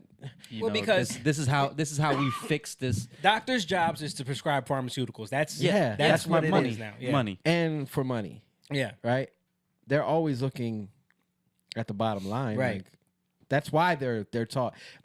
I'm not saying that doctors are trying to they're not that their focus is money. I'm saying that even the way they're taught in terms of how it is in today's society, how they teach doctors is money based. And we did a whole episode about how that whole thing got put in place. Go back and find that in one of our old podcast streams where we talk about why the medical industry does that. It's funny because if Jamie would have taken the hormones, it could have damaged his body. Right. But unlike I'm different. I was on hormone therapy because I had delayed puberty, but it wasn't from. It was yours was from the genetic condition. Yeah. So. And I remember telling a doctor specifically one time, like, if God wants me to be tall, I'm gonna be tall. Like, I don't. Yeah. If I'm supposed to be short, I'm gonna be short. Yeah. And he just looked at me like I was dumb. Like, because whatever. You're bringing God into You're this. right. What you know about God? Yeah. I was probably 12 or 13. You know what I mean? Yeah. Davida said, "Good, intriguing," with a thumbs up. Okay. And Stan said, "I think Donnie was responding to Jake when he said he thinks that, quote unquote, this is what's lacking in churches." Quote. Oh.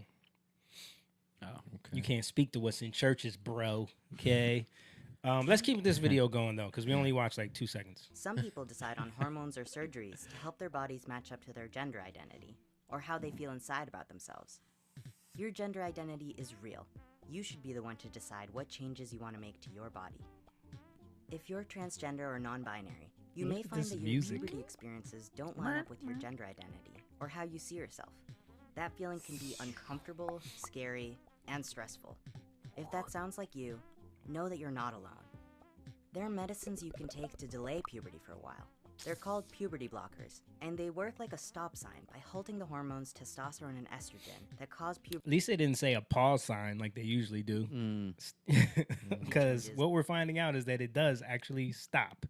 And then there is, like, once you change it, You can't just stop it or postpone it because it's going to stop it. Your body's not going to want to produce it. Exactly. Or not know how to. And if you do it, if you do it before you go through puberty, what they're finding out is that if you change your mind later, there's no coming back. Oh yeah, just Yeah. like all this cutting up. Yeah. So there is no Ain't no pause. coming back. Childish. All right, we get the idea. They're gonna try to, promote that to everybody. So isn't this the same thing? They're marketing to They're marketing. how you feel. And why are they marketing? Let's show this real quick. This is a chart showing the diagnosis of youth with gender dysphoria throughout the years, starting from 2017 to 2021. And look at that astronomical increase. It's hard to see from here. So. Oh, okay, so you can see that. So new diagnoses in the United States. 2017, there was about 15,000 new diagnoses. Now we're in 2021, 42,167. It's jumped by more than doubled. 6 to 17. Yeah. Wow. They don't even know what they want to eat. Yeah, but you're seeing this phenomenon where it's just like exponentially multiplying on itself. Because it's being normalized, man. But again, it's childish, right? And if you don't have homes that are growing your kids, if your homes are just giving you whatever you want, Yeah. you're creating kids that are going to be unappreciative. They're never going to be satisfied. You know, you have to have boundaries. You have to speak to your kids in a way where it challenges them so that they can grow into what you have, the knowledge that you have. Nobody knows everything. Yeah. But what we know, we can give to our kids. But when you don't honor and you don't hold to a standard what you know, what do your kids got to look forward to? They get to look forward to this. Here is a Boston Children's Hospital professional. He's good with them transitions there. She's gonna and I'm gonna say, like, she's directly going against what Stacey Abrams was just telling us on the. First of all, what you were saying. Remember, we were showing that clip from the hospital where she was just telling them, like, this is a moneymaker. Well, who? That lady that was coming in selling. Oh yeah. It was in Nashville, where she was on the podium. She was selling them on how much money they're going to make off of these surgeries and the care after the fact. The transition. So this is from Boston Children's Hospital. Let's listen to what she has to say about when kids start to figure out what gender they are. So most of the patients that we have in the GEMS clinic actually know their gender, usually around the age of puberty, but a good portion of children do know as early as seemingly from the womb, and they will usually express their gender identity as very young children, some as soon as they can talk. They might say phrases such as I'm a girl, or I'm a boy, or I'm going to be a woman, or I'm going to be a mom. Kids know very, very early. So in the GEMS clinic, we... So, right there, from the womb, they know. From the womb. It's weird because, and I'm in school right now. Yeah. Let's see your face. Let's see your face, bro. I'm being taught something totally different. Really? Yeah. In your I'm being taught that kids learn who they are by their environment and who they're associating with. Oh. That seems to be more in line with psychology that we know about for centuries. Yeah. Yeah. But yeah, it's just funny that because we just heard Stacey Abrams tell us that the heartbeat inside of the womb was a manufactured sound by men that want to control women. Yep. But this person tells us that the womb is when they can know what gender they are. So yeah, that doesn't seem to line up. But you can, because all you gotta do is look at. They obviously didn't talk to each other. All you gotta do is look at the what's it called? Sonograph. Yeah. Just look at that. You can see the penis. You can see it in the womb. Women can have penises, Jake. Okay. All right. So let's go into.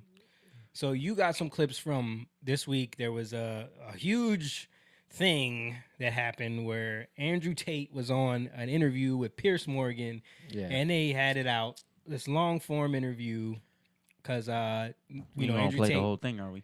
No, absolutely not. There's a few clips that Jake had set aside, and we'll talk. Yeah, about I mean, and why are we talking about Andrew Tate? Why do we keep talking? Because Andrew Tate is one of the most popular people in the world right now. He's the most Google person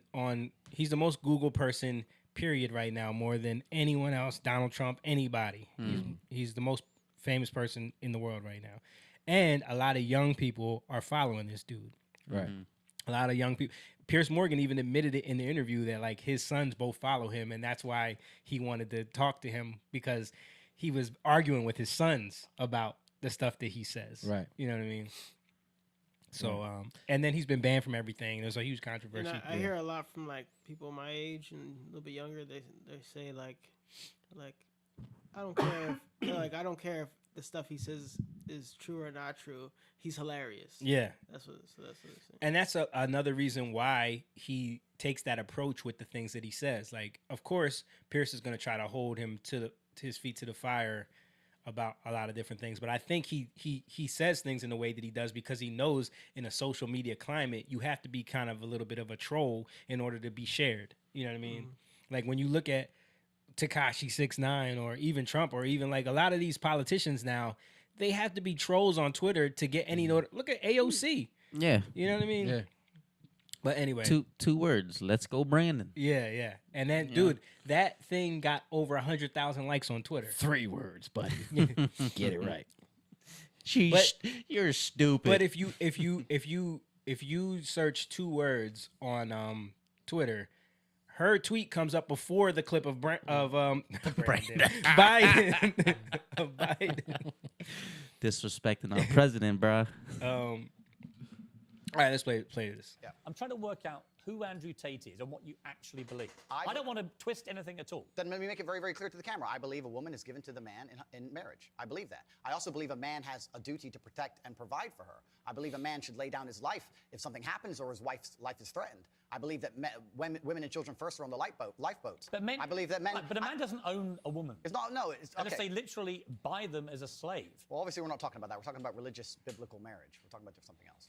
Yeah, but I'm a Christian. I don't believe that I own my wife. Do you believe your wife was given away to you when she took your last name? I believe that there is a process where a father traditionally walks his daughter down the aisle and hands his daughter to this man, and they stand there and become. I believe we have this ritual that has no meaning to it that we just do, Right. but it really doesn't mean anything to my marriage. You know. Well, he said he's a Christian. Yeah, Like, I know. You know what I mean? Yeah, Like, yeah. Okay.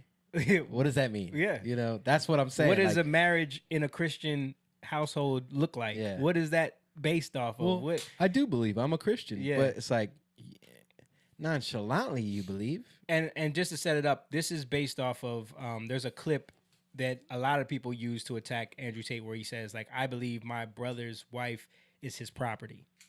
That's what he said. Yeah, You know right. what I mean? So that's why he's asking him this question because he's like, do you believe you own women? Are they your property? You know? Yeah. So he's going into Which obviously he didn't mean. But he's coming at him in that way. Like, but you got to be more conscious of what you say. Yeah. A union of 2 loving we people agree. in a partnership. No, there's no ownership involved. I didn't say He's not selling her. The father of the bride isn't selling his daughter.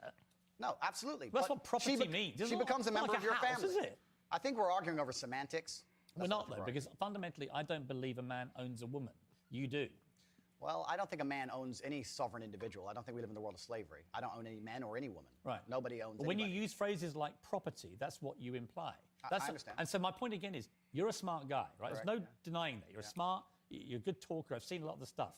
But what I don't think you quite fully understand. No, I understand is that very when, well, when Piers. young, impressionable people I understand who that are very not well. as smart see things like, I think my sister is her husband's property, yes, and you've just reaffirmed that belief. They think that they have the right to own women. I understand that very well, Piers. Which That's is why people think you're a misogynist. Completely. I understand all of this very well, which is why when you're saying I was backtracking, I'm not. Do you have any regret, though, over the way you phrase this stuff? Well, this is the point I was trying to make. The point I'm trying to make is when I was not nearly as famous and I was making long format content, I was not sitting there anticipating I'd become the most Googled man on the planet and that a few seconds could be taken out of context. That was not my anticipation. No, but it's I still didn't what plan. you believe. It's what you believe now. So what's the difference? It's not about, you're asking me, you're saying that young people who are If impressive. you said to me, look, Piers, honestly, I've had time to think about this, and I wish I hadn't said it, I don't believe that. That's one thing. Actually, you've said the opposite. You said, actually, that's what I think, yeah. I think that when a... So it doesn't really matter whether you recorded it annoying being famous me or not famous. is he won't let him talk. Yeah. That He was keeps cutting that was him the off issue. every single time. Yeah, let him talk. He Trying to never explain. lets him get a full thought out ever Yeah. through the whole interview. I watched the whole interview. He never lets him get a full thought out. And I think Andrew Tate should have just taken the responsibility and been like, yeah, I should have never said property. Yeah. You know what I mean? I think he just wanted to never concede anything, which makes him look guilty in a sense. Yeah. I mean, he kind of alluded to it, like, you know, we're arguing on semantics. And he said he was trying to make the point of when I was saying things when I had a smaller platform, it's not as big of a deal as now that I have all these followers. I have to watch what I say more. Yeah. I mean, my point to Pierce Morgan is, why are you trying to, like, if this guy isn't the most popular guy in the world because of what he was saying. He got popular, but he became more popular because he got kicked out for all the platforms. Right. That's why he's the most Googled man on the planet right now. The Streisand effect. Yeah. So was he ready for all that? No. But with Pierce, it's like you're trying to put him you're trying to put him in a place that he didn't ask to be. Yeah. Let's just say it. The dude put him on the show because he's popular. He's trying to get, that fame of what, I'm gonna push back against this guy and then I'm gonna go viral. I think it's all mixed up in that bag of like, and even Andrew Tate. Andrew Tate said a lot of things he said the way he did because he knew that's how he's gonna go viral. But what's crazy? It's like every time someone is trying to make someone else look bad and they bring them on their show, they always overtalk them while they're explaining themselves so that they can't get.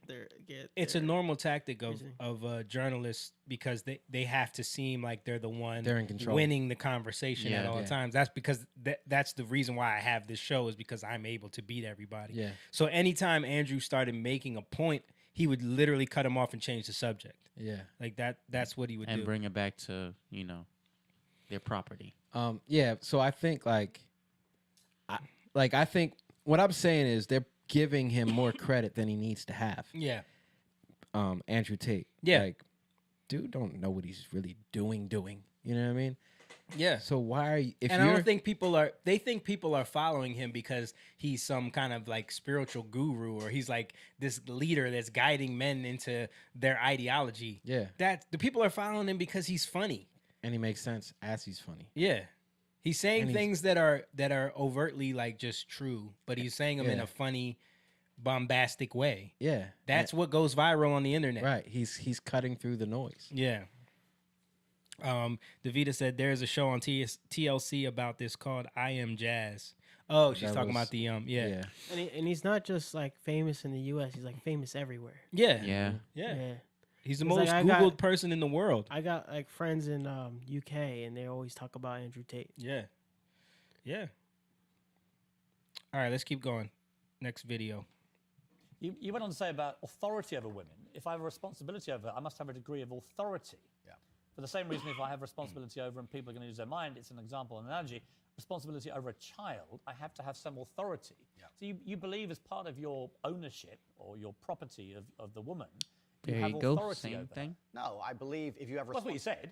I believe if you have responsibility over something, you have to have a degree of authority or you can't be responsible. Yeah, but authority means, again, that you're the boss. The point I'm making, if you'll please let me finish at this point, the point I was trying to make was talking about the safety of a woman.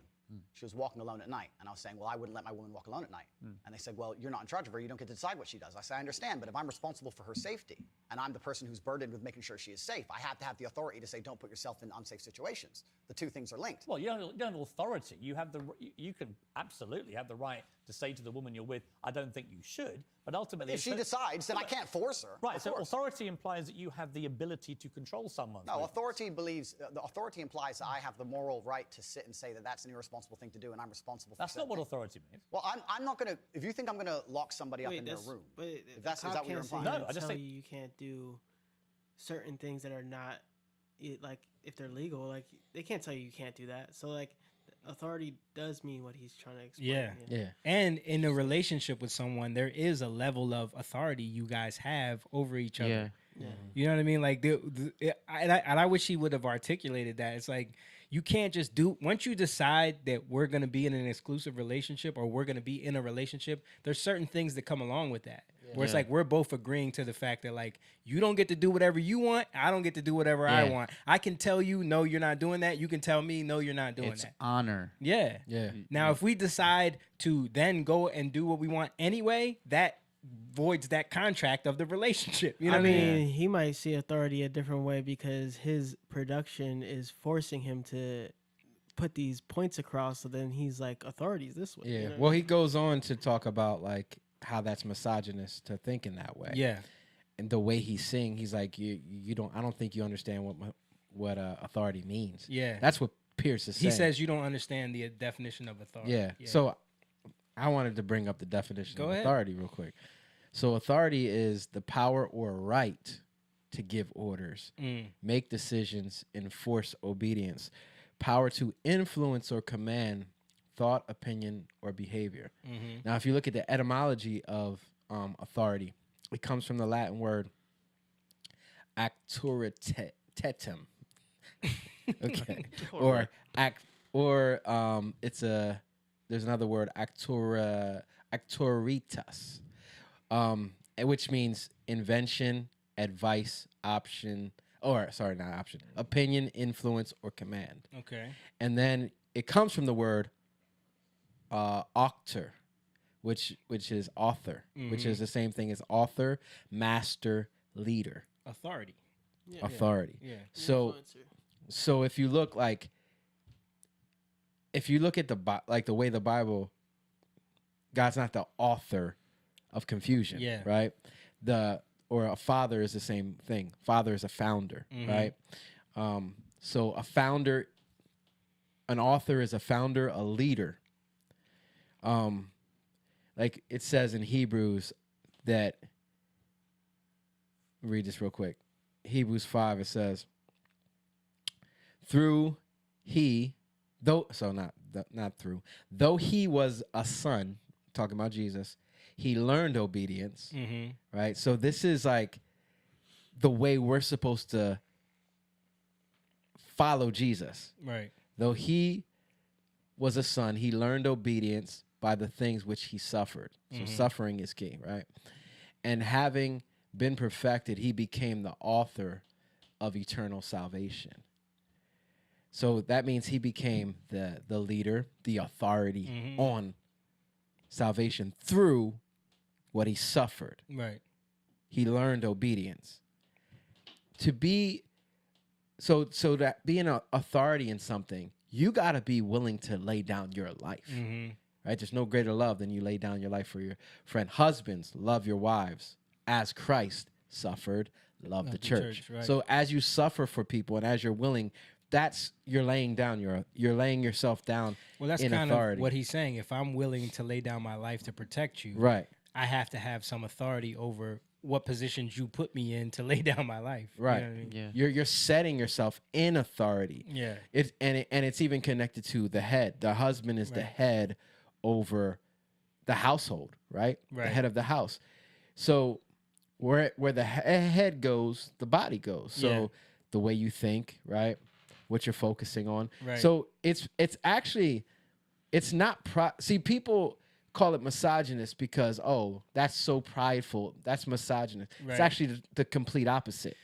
Or I think we've been so fooled into this idea that like men just want to control women, or they want to be, they want to make women their slaves. So that the natural order, because all Andrew Tate is tapping into and speaking to that people are kind of connecting with is like, this dude is just speaking about natural order of things. Yeah.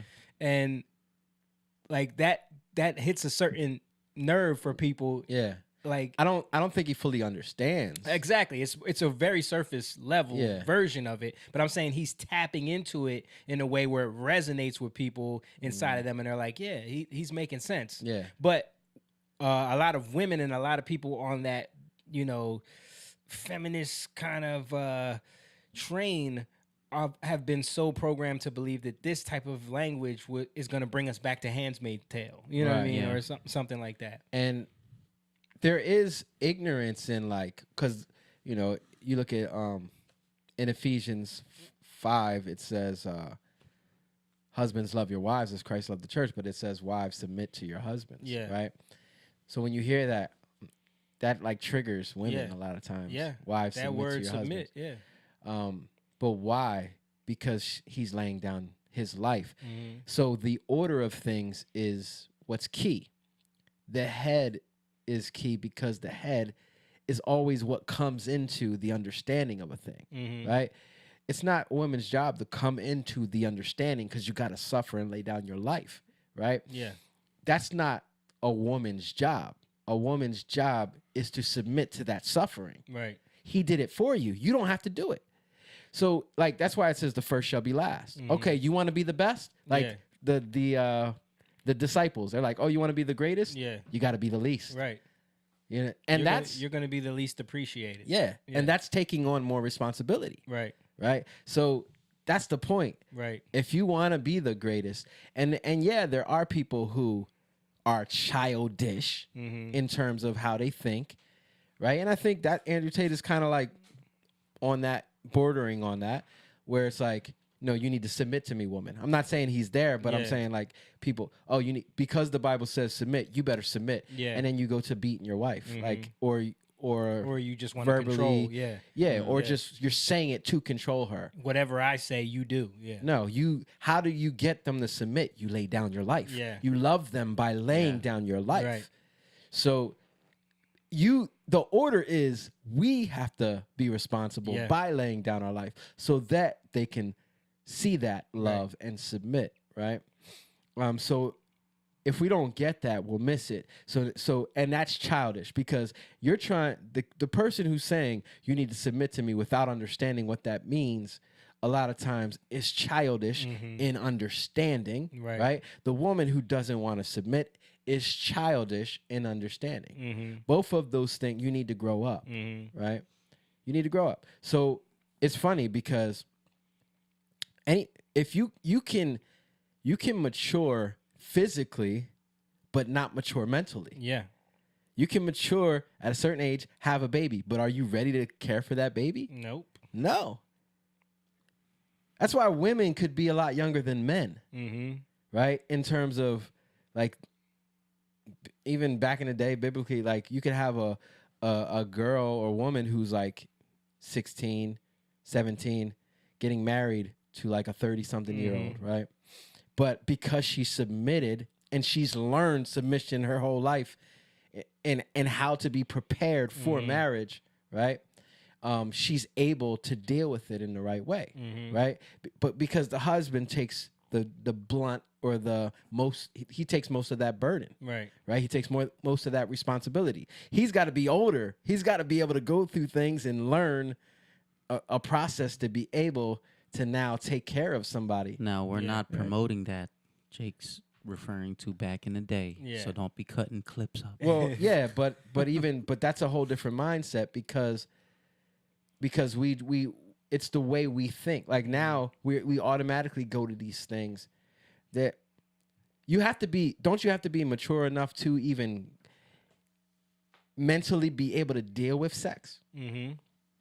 So if you can't deal with it mentally, you shouldn't be having sex. Right. That's why everything has to do with process and preparation, right? If you don't mature, now if you're just doing everything, what we said earlier, God is not the author of confusion. Yeah. If there's no order in your house and you're doing whatever freaky deaky, and then you going and having sex, you never learned order, you never prepared, you don't understand. You might have matured physically, but you haven't matured mentally. So now you don't know how to deal with it, and it becomes very burdensome.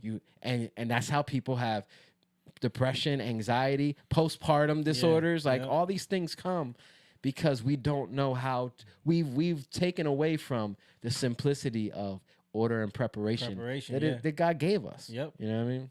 Yeah. Okay. Let's move on. I'm saying to you that when you say I have to have some authority over a woman, I say to you, you have no right to any authority over a woman. You do over a child if it's your child, because you are the legal appointed guardian of that child. Understood. You're not a legally appointed guardian or authority over your wife or female partner. Legally appointed, absolutely not. I agree. However, when it comes to things like personal responsibility or personal safety, men, largely by society, are accepted. We're the protectors and providers. Aren't We can sit here and women, pretend that I mean, we don't live in. don't men guard women? Yeah. Just on a natural, don't they guard? Yeah. Like, women want to feel protected. That's guarding. Yeah. Right? Just because it's not legal. Yeah. Yeah. Just because it's not It's just written a into natural law. thing. It doesn't have to be. Yeah. Before anything was legal, it was known that you keep your kids. Like, you don't need that to be legal. Yeah. The reason, Marriage itself wasn't written into law. Right. Yeah. The reason why things become legal is because people don't live up to the things that they should be living up to naturally. Exactly. Yeah. That's why it becomes legal. Right? If there wouldn't be a whole thing with child support, if people weren't just taking care of their kids, that stuff is coming up now because people don't do the thing they should just be doing. Right. So Like his argument sucks about legal standing. Yeah, yeah.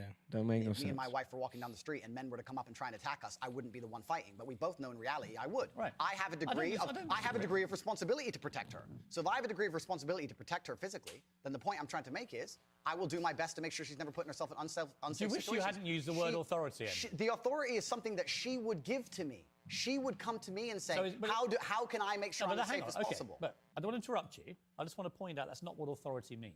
If someone gives, a person can give voluntary authority is not authority. No, but that's the point. It's not. Pierce. Andrew, stop. Pierce, if a woman comes to me and says, I want you to keep me safe, she is handing me authority for her safety. But do you understand the difference between having authority? He's actually right, though. And somebody giving you He's actually right. If someone wants me to protect them, they're giving me the authority to protect them. Yeah. But he's saying voluntary authority. Bro, a house is built on authority, right? Yeah. Now, the moment you come in and agree to come into that house, you're coming under that authority. Yep. A woman leaves her whole family, her nation, the way she sees things, and goes under a husband's way he has grown up and seen things, and you have to submit to that. Yeah. That's biblically true. Yeah. Right? That's so hard for people to deal with. Like, hold up, no. Yeah. I'm holding on to my last name. Yeah, right? yeah. You know what I mean? This is something that I think our society has kind of gone down that rabbit hole. Yep. We've let go of a lot of that idea where it's like there's an order to this that's supposed to be in place. Yeah. And now it's just kind of like, no, it's a fairy tale. It's Women can magical. do what It's men can Disney. do. It's just Do what you feel. Romeo and Juliet. You know what I mean? Yeah. They both die. Authority. Completely. I never said One I is kill consensual themselves. and one isn't. But why are we pretending I do unconsensual things? when I Because have you no criminal literally record? say, I must have a degree of authority. I have to have some authority. And the point about Only if this- I'm responsible for her safety. If I'm not responsible for her if your safety, I don't position, have authority. if your position now is that with her permission, I would like to have authority when we go out at night to protect her, that's a different That was thing. always my position. But that's not what you said. But that was always my position. That is what he said, but again, you didn't I was listen. gonna say to you, do you- It you is would- what I said, though. Do you wish you'd phrased it a different way? No, because we're talking about long format copy where I'm talking about a woman who has come to me and said, you're responsible for making sure I'm safe. I said, well, then I have to make the decisions. But an which gives me 18-year-old authority. boy He asked that to agrees, him I 3 must have times. Yeah. some authority. You know So why he just wants. You know why he keeps going back to this? Because it was the only real place where he got Tate in a defensive position was that property conversation. Yeah. Because that was such a hard thing for him to defend, saying that, you know, my sister is my brother-in-law's property. It sounds so misogynist Yeah, it does. that it puts him on the defensive. So like throughout the interview, Pierce kept going back to that. You know what I mean? Woman. What do you think he thinks? Well, I understand that, and I said this earlier when you tried to say I was backtracking, which I'm not doing. I No, understand. no, actually, I'm not. I don't want to. Okay. I'm not trying to gotcha you. Cool. I'm trying to work out exactly what you. I actually understand Think. with massive fame comes massive responsibility. I understand that a percentage of the population are always going to take Spider-Man. everything that's said by anybody out of context. Would you change the wording of what you said? No, I would just encourage people to watch my long format copy and understand Would it you fully. tell an 18-year-old boy you don't have authority over women? Absolutely. You would unless, say that? Unless a woman comes to him and says, you're responsible for my safety, please make sure keep me safe. Like I my see. woman Now says, that comes to Andrew me. Tate, I can sign up to. Well, then we agree. Yeah, but I don't agree with what you said before. Because you're taking a soundbite from a 2-hour yeah, but conversation. you haven't been taken out of context because I read you the entire sentence. It's very. But you've definitive. ignored all the context around the sentence, my friend. You can't ignore a sentence that says I must have a degree of authority. But you can when there's a 2-hour conversation where a woman is telling me if she makes me responsible for her safety, and me explaining, well, if I'm responsible for your safety, I have the authority to make decisions. So yes, you've ignored all the context. Do you See, there were so many other topics that like he would bring up. What about when you said this? And then Andrew Tate would be like, well, that was in context of this conversation where I was actually referring to this. And then he was like, all right, but what about when you said like, you know what I mean? Like but see, this is the thing that he would just keep harping on because he was just. He ain't got no. He don't have an argument. Yeah. Yeah. Except for that one thing that he said. Yeah. You know. I want all people to live righteous and good, whether they're male or female. And anybody who's You lead a righteous life? I think I do, yeah. Do you? Yeah. You boasted openly of having 6, 7 partners at once. So is that righteous? I'm not taking there's no moral view from me. Simply asking you what you think righteous means. I think righteous is living true to your heart and knowing that you're doing good by people, not snaking anybody, not lying to anybody. I know I live a very righteous life. Have you ever been in love? Okay. Yeah. Let's just stop it right there. Okay. So what did he say? What does righteous mean to him? Yeah. He said, doing what you believe is good in your own heart. Yeah. Or- Not snaking anybody, not, deliberately trying to get over on people. Yeah. That's his Said idea nothing of about righteous- God. Yeah. It's nothing. That's Yeah. not biblical Yeah. whatsoever. Like, that's based off of your own merit. Yeah. Right. So that's in your. First of all, the heart is wicked. Who can Mhm. know it? That's Jeremiah 17. Right. Right. So you can't just do what you feel out of your own heart. Where you have no measure. Yeah. That's my point. Like, the measure that you measure will be measured back to you. Right. So you judging yourself righteous. Where's your measure on righteousness? Yeah. Right. Anybody could have. That's my truth. Yeah. My idea of righteousness is different than your idea. Yeah. We talked about this last week with Dahmer, the Dahmer thing, Mhm. Yeah. where he admitted that like a lot of what he did was because he had no concept of accountability. Yeah. You know what I mean? So with him, now you see like how he says these things, but like they mean. That's why it's so good to talk to people, because when you start to talk, you start to see what they mean. Yeah. Because they don't actually mean what they're supposed to mean. They Right. mean what they mean to him. Right. Right. Or to whoever. And that's where you can, like, if people are actually humble, okay, that doesn't mean that. Okay, well, I'm wrong. Yeah. But you have to get that challenge. Like, you're not going to Mhm. get that challenge from Pierce. Yeah. Because he don't even know. Yeah. He goes, okay, that's what you think. Okay. Right. Like, but these things, I think those things are crucial. Like, we got to know what we're talking about. But that's the thing. Tate mentioned that he's a Christian multiple times. He's a religious guy or whatever. But there's Pierce. Obviously, we just heard him mention he's a Christian, and Yeah. so there's gonna be no real foundational challenges there, Right. like you're saying. Because if there's nobody who can define these things, Yeah. really, anybody can say these things. Yeah. I'm a Christian. Oh, I believe in this. Oh, Yeah. But there has to be a foundation. See, now we're going back to authority. Yeah. Right. You have to set yourself on the authority, on the foundation, so that you can actually know the meaning of something. Right. Right. That's what the rock is. The rock is the meaning. Right. And when I laid down my life on the rock, right, what is truth? Truth smacks you in the face. That's the rock. Truth will trip you up. Mm-hmm. Right. So when I think I know, because God loves me, he's going to make me look like a fool so I can humble myself and go back to the rock that tripped me up and lay my life down on it so that I can actually come into the truth that he's trying to get me to understand. Plenty. I believe in love between men and women. A real love, where it's, I believe. How many times would you say? Enough. I believe men and women are a beautiful union. I think we're slightly different, but when we work together, we're the most powerful force in the world. But how many women have you loved? I don't know, Piers. A few. Give me a ballpark. 5, 10, 20? Let's say. You don't forget how many people you've been in love with. Let's say 10. I mean, I've been in love, and I a certainly lot of believe people. that men and women, when they work Yeah. together, it's the most beautiful force on the planet. I believe in family. I believe in children. I believe in. If you believe in family and children and love, why are you single?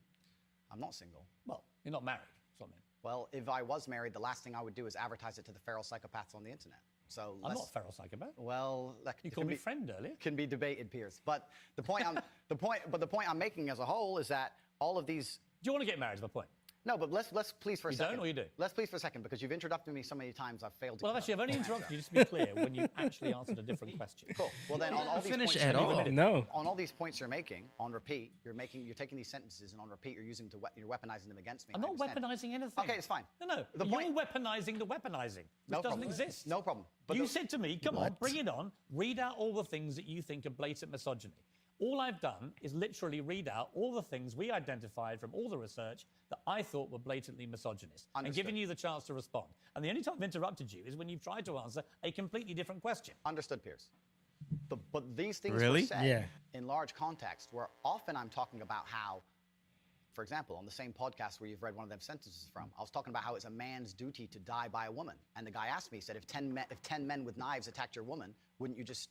I said, yeah, I'd stand and die. I'd never just run away because I have a duty as a man. I must die on the spot to protect her honor and my honor. I'm talking about a man having responsibility to his duties. I'm talking about the old traditional ways of masculinity. And what happens is a few sentences from such a long conversation is taken and used against me. I understand that. So I want you to understand that I'm talking about protecting and providing for women. I'm talking about a man Do making you sure want a to get woman... married? No, but this is we house all feed into each other, Piers. I'm talking about It's protect. not a hard question. No, but I'm talking about protecting and providing for a woman. I'm talking about a man being responsible for her safety. I understand. So of course I believe in men and women. Of course I believe in love. Of course I believe in marriage. Of course I believe in family. No, but none The of that was idea my that I don't question. believe in the Andrew, idea that I don't believe in these things I is didn't crazy. ask you if you believed in it. I asked you if you're going to get married. One day, absolutely. You'd like to. If I'm not married already, I will be married one day. If I'm not. Well, you might be secretly married. I could be married, correct. Why would you not tell me either way? Why would I advertise to the feral psychopaths of the world who have tried their very best to destroy me for an opinion about my private life and the things that are most sacred to me? Why Well, you would I think do if that? you said you were... I want all people to live righteous and... Okay. So the thing with that is what I saw from that is he's talking about, like, he kept bringing up this hypothetical, like, you know, protecting the wife, putting himself in this hypothetical situation. But he's not married. Mm-hmm. Unless he is and he's trying to hide it, which I don't understand why. Yeah. Really, like, that doesn't make much sense. Like, Yeah. you can just say you're married and you're protecting your wife. You know what I mean? But you're not married that we know of. You don't have kids. Yeah. So how much of an example can you really be in the things that you're saying? That's all. Like, I'm not saying he can't talk about these things. I'm just saying, like, if you don't put these things into practice, then how much can we can say you believe in him, right? But, like, Belief is in action. time will tell. Yeah. Because if you don't put it into practice, you know a lot more when you have kids. Yeah. You know a lot more when you put it into practice, when you get married or you're preparing to get married. Right. But when he says, I've been in love with 10 people, Yeah. like, do you know what love is? Right. You know what I mean? Like, I don't know what does that mean? Right. So I just wanted to point that out because it speaks to even I thought that whole part was like speaking to what not knowing what righteousness means, not knowing what love means. Does he really understand what marriage is? You know? And I think, and to me, that's just showing that he doesn't, he's a dude. Yeah. You know? And it's okay. I'm not saying like he has to hold up to these standards. I'm saying that humble yourself. You know what I mean? But I think the problem is that we have this culture now where it's like anyone who rises to a certain level of fame or gains a certain amount of influence that isn't just completely aligned with the mainstream narrative, they have to like tear this person down. Yeah. You know, because they're so afraid of what this is going to mean for society. They're so afraid of like what his impact is going to be on young men or women, you know. Yeah. They're so afraid of that. Yeah. They do the same thing with Jordan Peterson. Right. Why are they so afraid? Because they want to control that. They want to have control over the mindset of the future, you know. Yeah. But I see a guy who doesn't really know what he's doing. Yeah. But he's saying what he believes. Has had success in his life, right? In certain areas World of his life. champion kickboxer. Yeah. Successful, has, in business. Yeah. Areas. Not businesses that I respect, but you know. Right. And that's another point. Yeah. Like the things that he's done. Yeah. Are they people have, when I say successful, I mean that in quotes because so people could say he has a leg to stand on. He should be listened to because he's had success. He's in amassed areas wealth of his life. Yeah. Which, okay, I don't like people who don't know. All right, listen to him. Yeah. To me, it's like we get in the weeds. Yeah. I think he's doing something good because he's fighting against the norms that have been pushed forward in today's society. Right. That have no merit or backing. Like they've just been pushed forward to prove themselves, Yeah. right? So now he's pushing back. So these are things that need to happen. Yeah. You know what I mean? I mean, him telling, there was other parts of the conversation where he said like he doesn't believe that depression is a disease. He doesn't believe you know what I mean? Which what he's trying to get at is like the way we are over medicating everything now, the way we are over diagnosing everything now, the way we are getting people to just accept their situation as a victim instead of pushing people to like work through this. You know what I Yeah. mean? Get up, do something, get in the gym, like Jordan Peterson says, clean your room, do these steps to bring yourself out of this way of thinking, out of this thing that's got a grip on you instead of just submitting yourself to it. I think, even that concept is dangerous to a lot of people. They don't want that message grabbing hold of the youth. They don't want to build up strong people in that way. They want people to constantly be submitted, Yeah, to idols. Yeah.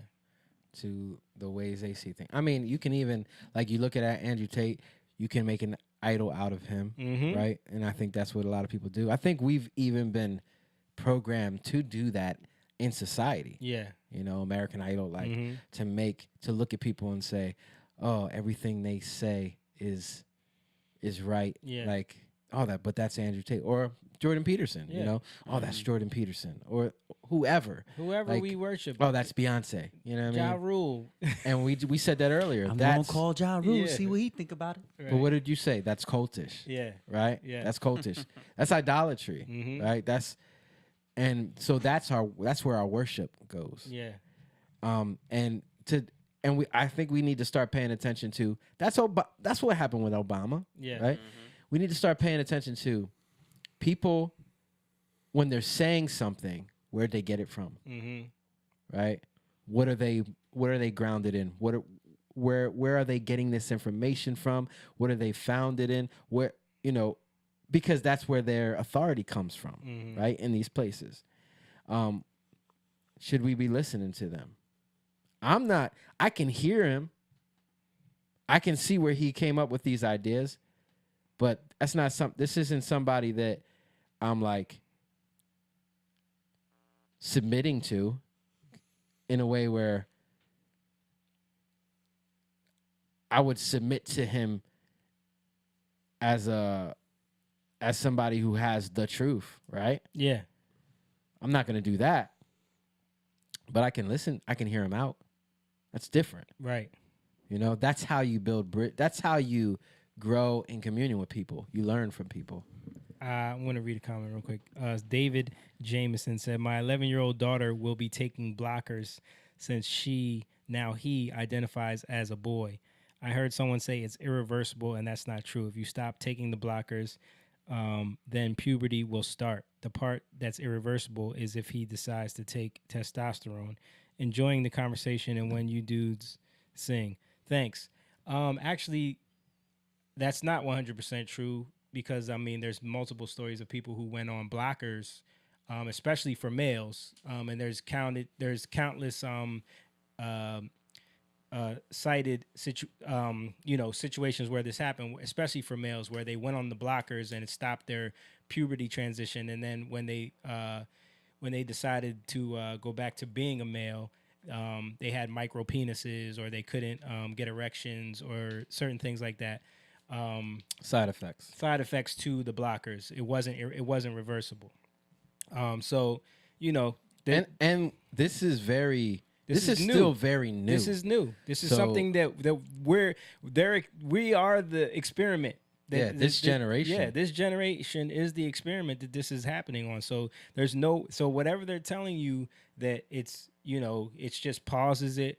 They don't really know. They're not. It's like the vaccine. You know what I mean? Like, they're telling you stuff that a lot of the things they're telling you is because they're trying to get your money. Like, that's the point. Right. We're making. It's a huge money maker. It's marketing. Yeah. Right. And it sucks because these are people's lives. And these are kids. That's what sucks. He's talking about his 11-year-old daughter. And that's younger than for me. The reason why it sucks is because if I don't know, I'm not messing with somebody's life. Yeah. That's where it hurts. Like, that's what hurts us when we're talking about this stuff. Right. Because you got people who are giving you definites when they don't know. Yeah. Right? Yeah. And if there is stuff that's there that's like, hold up, we got this over here, you're seeing this over here. Why would you know this, but you're going to deny it all? Right. because you want to sell something.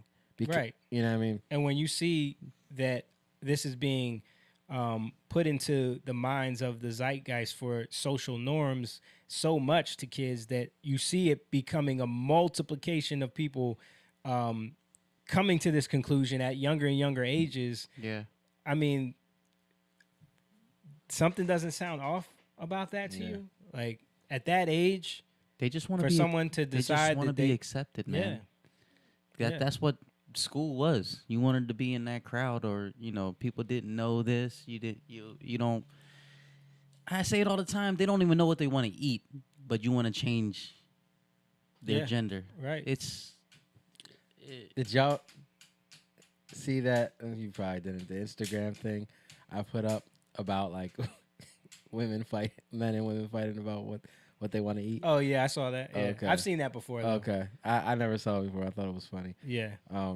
Because him saying they don't know Yeah, what they want to eat. That was from the movie. What's it called? Notebook. Yeah.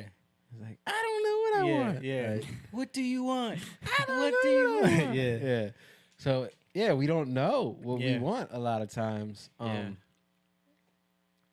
And it speaks to the disorder that's in our lives. Yeah. You know what I mean? And I believe that that's why we need God, because he brings back that order and that direction that we've been missing to set our lives on something that we can truly have confidence in. Yeah. You know? Davida said, being submissive would be so hard for me, but I definitely understand the different perspectives. I mean, yeah, and it's hard for a lot of women nowadays because Yeah. they've been taught. They've been fed that. Feminism has done a number where they've been taught that like any concept of just wanting to be a wife and a mother and being submissive, even for people that claim to be Christians and say they believe this thing that tells them that they should submit to their husband, it's become something that is like shameful. Yeah. I mean, if you think about it, like it says, husbands love your wives as Christ loved the church. Like, how hard is it for us to submit as the church to God, to Jesus, right? To his ways. Like how many people want to do whatever they want to do? Like how many people are in church? How many pastors or leaders in the church are you hear about, especially like the Southern Baptist Church, like all this stuff came out about all these suppressed molestations or sexual stuff going on, rapes, stuff happening, Catholic Church, like all these things that are happening in churches that they're trying to suppress, right? That's not submission. You're holding on to the things you want to do, and then hiding because you know that it's wrong, right? That's not obedience, right? It's hard for people to let go of the things they feel and want to do and feel like doing, right? It's hard to do that. But it's possible in God. You know But what I mean? especially when they're being told their identity is wrapped up in it. Yeah. You know what I mean? When you're being like you're being told that every part of your being is this. Yeah. You know what I mean? Well, I'm saying it from like the standpoint of in the church, you're saying you can't do this, you can't do that. But people stay there, and that's why they can never live up to it, because you're trying to live up to something that it's not in you to be obedient to that in a natural sense, because you've got all these feelings that you keep on pursuing. Yeah. You have to carry that meaning. Trying to live up to that image. They've been pushing all our lives. Yeah, you gotta lay down that life. That's the faith. The faith is I feel this way, but I'm not gonna go on how I feel. Yeah. Right. I feel this way, but I'm not gonna go on by how I was feel just telling you because it on Monday that I was getting hit with feelings. Yeah. Right. And I'm like, I know what this is. You know what I mean? Yeah. I'm not gonna go with this. You know what I mean? I'm not gonna go with how I feel, or sometimes what I don't feel. Yeah. Like sometimes you don't feel like praying. You don't feel like God is there, Yeah. but that doesn't mean it's not true. Right. It's like the gym. You might not feel like working out. But, Yeah.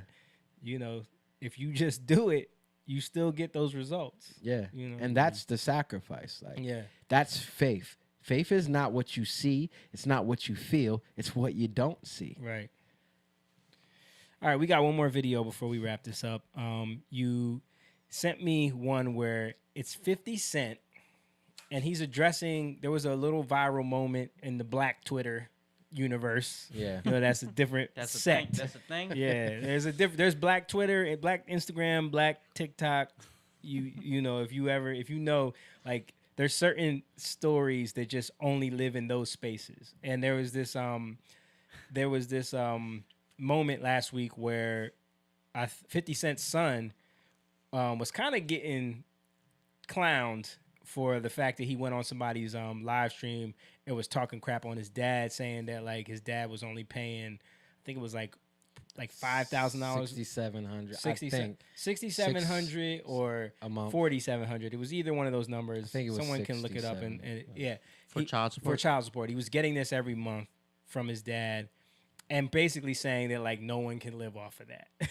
You know, what I mean? Bruh. Like, basically saying, like, because of their lifestyle, because of blah blah blah, whatever. Not only that, so here's even crazier. His mom was getting $25,000 a month. Yeah. She tried to go back to court to get $50,000 a month. Yeah. Right. So then, because the judge was like, "Oh, really?" Then he reassessed everything and brought it down to 67. Right. But I think she was still getting the 25, but that was being split amongst her, him, and the other child. You sure? From what I heard, yeah. From what I remember, like, the way I heard this today. the way the judge broke it down, is getting that. because the judge was like, "Well, you were already getting 25 a month, so I'll just keep it at that, and then this amount will go to this kid, this amount will go Okay. there, and this amount will go to you." You know what I mean? Like, from what I Okay. from Maybe I might be wrong. And he bought her $2 million house, bought her a car. You know what I mean? Right. So, you know, but the son was getting clowned for trying to say, like, who could, and the dude he was doing the live stream was like, "Yo, I would be straight off of that. Like, every month, like, I would be straight." Yeah, perspective is key. Yeah, like, cause he's like, "Yo, you don't even, if you live in a 1-bedroom apartment, you stack up that money, you could start a business, you could do all kinds of things." Yeah. That you're talking about, like, and child support money is tax free, so you're talking about, you know, that's almost 80,000 a month. I mean, a year. Yeah. You know what I'm saying? And you don't have to work. You don't have to work, and that's the thing, is like, so you're saying that you shouldn't have to work. That's what you're saying. Pretty much.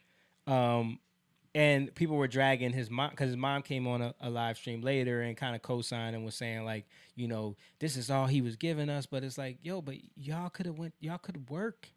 Mm-hmm. Y'all could get a job. Yeah. This is him right here? Yeah, so this is 50 responding to the situation. Jake sent this to me today, so we'll play that. Is there any chance at a reconciliation between you and your son? Because a lot of people from the outside, the boy looked just like you. A lot of people from the outside think that situation is sad, man, that y'all can't come to something. It is sad. It's a sad situation, right? And when you pray for success, you don't necessarily pray for the things that come with it, right? And there's no such thing as success without jealousy, without envy, or entitlement. Entitlement is growing in someone you love, and the scariest part, right? And his mom felt the entitlement that cannot be met. So if you look at his situation, right? And this is what I'm talking about just disorder. Yeah. Right? He's going after, he with a woman, not his wife, right? Has a baby. She had a baby already. Yeah. Right? And then he had a baby with her. And then he had a baby with her. Yeah. Which I'm not faulting him for that. I'm just pointing out the disorder. Right. So you're gonna have to deal with these things. Yeah. Just consequences. Right. But then he's pursuing his own business and his own success in music. And he said, you pray for the success, you don't pray for these things. Yeah. You don't know what comes along with it, right? You're so focused on what you want to do that you'll miss everything else. And we can attest to that in terms of, I know for me, I was so focused on what I thought I was supposed to be doing. And then God just kept checking me on that. Like, you know. Multiple times throughout the years. Yeah. to change our perspective. We were so focused. The things we were doing. We had to learn. We had to back up because we started that. Then we found God in what we were doing. But now the things that we had practiced, we had to change up. We had to switch up, and it took time to figure out like that's not right. Yeah. This ain't good. That was a process we had to go through. Still going through. Still going through. Yeah. Yeah. Learning. Right. Yeah. So these things you learn order. Yeah. Because it's gonna best benefit you. Right. And everyone around you. Because I think the first thing is like when you come up in this day and age, a lot of times you don't even realize that you're living in chaos. Yeah. Absolutely. Like there's it's like once God starts revealing it to you, you start looking around like, yo, this is a mess. And then you start slowly trying to clean up these messes, and you don't even like you start uncovering things that you didn't realize were there, and now you got to clean that up, and then it's, you know what I mean? And I think for a lot of people, they don't ever even get to that point where they look around and say, yo, this is a mess. You're just so used to living in the chaos that it's just, no, this is normal. Yeah, and then you just justify it to keep yourself there because it's like you don't want to look and humble yourself. You know? All right. Filtering that energy through his actual personal interests. Let's say now that he's starting to like females, he's conscious of what kind of shoes he want to wear. I need these Jordans, the retro Jordans is coming, different things. And then his mother go, all right, I'll get them for you, but it just bothers me because you're supposed to have them all. So while being a privileged child, he feels deprived. When you had everything I didn't have. I can tell you how much my kids cost. In New York State, 1.360. You see what I'm saying? And I don't have an issue with paying the support fund. The reason why I'm the way I am, with those kind of situations, I pay my support that year that the baby's born. Move the money to the account, let it, and it automatically disperses a certain amount of money per each month. So with him, I noticed over the years like it developed, because I blamed it on his mom for a long time. But it's not his mother, it's him. Like I've gone places where he was at and he left. Fifth, you love yourself? I used to. You ask yourself how long, a complicated question would say, how long can you love something that don't love you back? I know that was something that you wanted to address. Yeah. Because when I first heard that, how long do you love something that don't love you back? That's not real love. Yeah. You know what I mean? Because especially the love of God, it doesn't love you based off of if you love him. He doesn't love you based off of if you love him. Yeah. You know what I mean? But I can understand it in a just logical human world, emotional hurt standpoint. Yeah, of course. Because if you're loving somebody, and then they're straight up like doing things to even put your life at jeopardy, maybe. Yeah. That's something that I always hear in the red pills where they confront women with that idea. Like, do you believe that you give a man unconditional love? And they always say yes. And they're like, that's not true. There's conditions on your love. No, there isn't. When I love someone, there's no conditions. What if he cheats on you? That's a condition. You know what I mean? It's like you do have conditions set up in your mind. You know what I mean? Unconditional. To even fathom what that really means is beyond people's scope of like, they're not willing to give that kind of love up. Yeah. You know what I mean? Now, I will say that there is a love being under authority, like we were talking about earlier. You're right. And Absolutely. There's a love outside of authority. So you can love somebody, like they say, love somebody from afar. Yeah. You can love somebody from afar. That's Absolutely. a different kind of love. Right. But when you take somebody under your authority, there has to be a respect there. Yeah. There has to be a submission. Right. Like if 50 would have said like, of course I love my son, but I can't allow him to be I can't allow him to be a part of what I have if he's not under my authority. You know what I mean? If he's gonna be disrespecting me, if he doesn't understand what I'm doing, I have to let him be over there. You know what I mean? Yeah. And the thing is, like, it's simple. If you have a kid being raised in your household, and I think this is part of the problem. Yeah. Like with his situation. Yep. You have a kid being raised in your household. There's only so much you can take or you should take. right? Yeah. Because if you allow yourself to be taken, take anything, right? They're going to take advantage of you. Right. And to the point where you're not just jeopardizing what you have, you're jeopardizing everybody in there. Like you're jeopardizing how your kids see things. You're jeopardizing the order and the structure in your own household. Right. And so now there has to be a point where, okay, you need to go because you don't respect, you don't appreciate, you don't honor, right? You don't honor me, so you have to go. I still love you, but I can't love you here because love covers. And in order for love to cover, you have to submit to that love in order so that you can thrive under that covering. You know, that's what God does, right? Absolutely. And then we grow in that. We grow in that covering. But when you don't appreciate, you don't honor, you don't respect, then it's all right. You can go and do whatever you want to do. Yeah. And I'll love you in a different way. Right. I'll love you to send people after you that you might, that's what God, he'll send people after you that you might turn back to me. Yeah. Right. So like I get what 50's saying. Yeah. You know, but he's saying it from a standpoint of he's hurt. And I think like he's like, yo, I gave him what he needs. Yeah. You know, his mother wanted him to have more, you know. I think he even tried to open up some businesses and give them to him, but he didn't want to work. You know what I mean? Like, they try to do like a sneaker business and stuff. Yeah. Yeah, I mean it's a crazy story. It's sad, you know. Yeah, and he said it like I used to blame the mother. Yeah, but now I blame him, and it's I mean it's a partial thing. I'm sure the mother has filled his head with a lot of those ideas. Yeah, you know what I mean. But how old is he? I think he's like 20. He's in his 20s now. 23. Yeah. I mean that's what that's how it ends. How long they've been separated? Long time. Yeah, so mother's almost his feeding whole life. him, feeding him stuff his whole life. Yeah, I think like 20 years they haven't been together. Something wow. Like that. Yeah. So that's all he knows. Yeah, you know. Yeah. And he says it. He's a grown man. Like I think he says that towards the end of the video. Like he's a grown man. But I will say though that again, for like somebody like 50, like we talked about responsibility. Yeah. Did you put your was music an idol? Yeah. Was hustling an idol? Mm-hmm. What do you put first?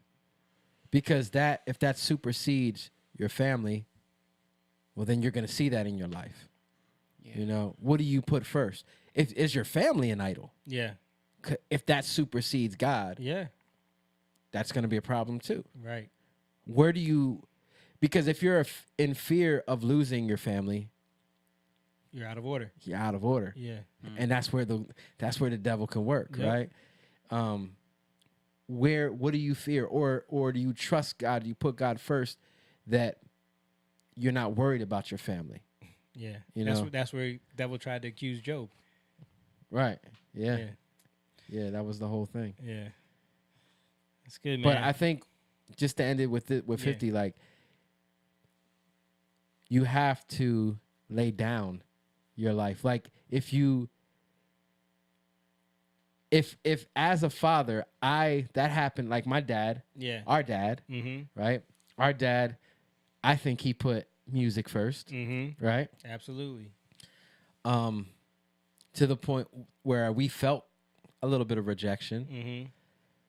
But if we let that consume us, I could be like, I'm never going to do that to my family. Yeah. But now I've just switched the idol, and I'm still a victim of that situation, and I'm trying to work it out myself. Right. Right. I just swung the pendulum one way to the other, so nothing ever changes. And now I'm bearing a responsibility for something that's going to be overwhelming, and I'm going to see the after effects of it, which is what he said. Like he bore the responsibility of what he wanted to do with music and, you know, hustling, whatever. But then he sees the fallout from that. Yeah. So you can't have it all. Right. Unless you submit yourself to the all. Yeah. You know, Jesus. Yeah, man. Definitely the truth. All right, man. Anything else y'all want to talk about before we get out of here? Wow, it's Eagles 11. is 5-0. Yeah, man. I knew you was gonna say that. It's 11 on the dot. Yeah, 11 on the dot, man. 2 hours and 40 minutes and 40 seconds. Wow. Yeah, shout out to everybody who has been watching, man. We appreciate each and every one of you for sitting in on this conversation like we do every Tuesday.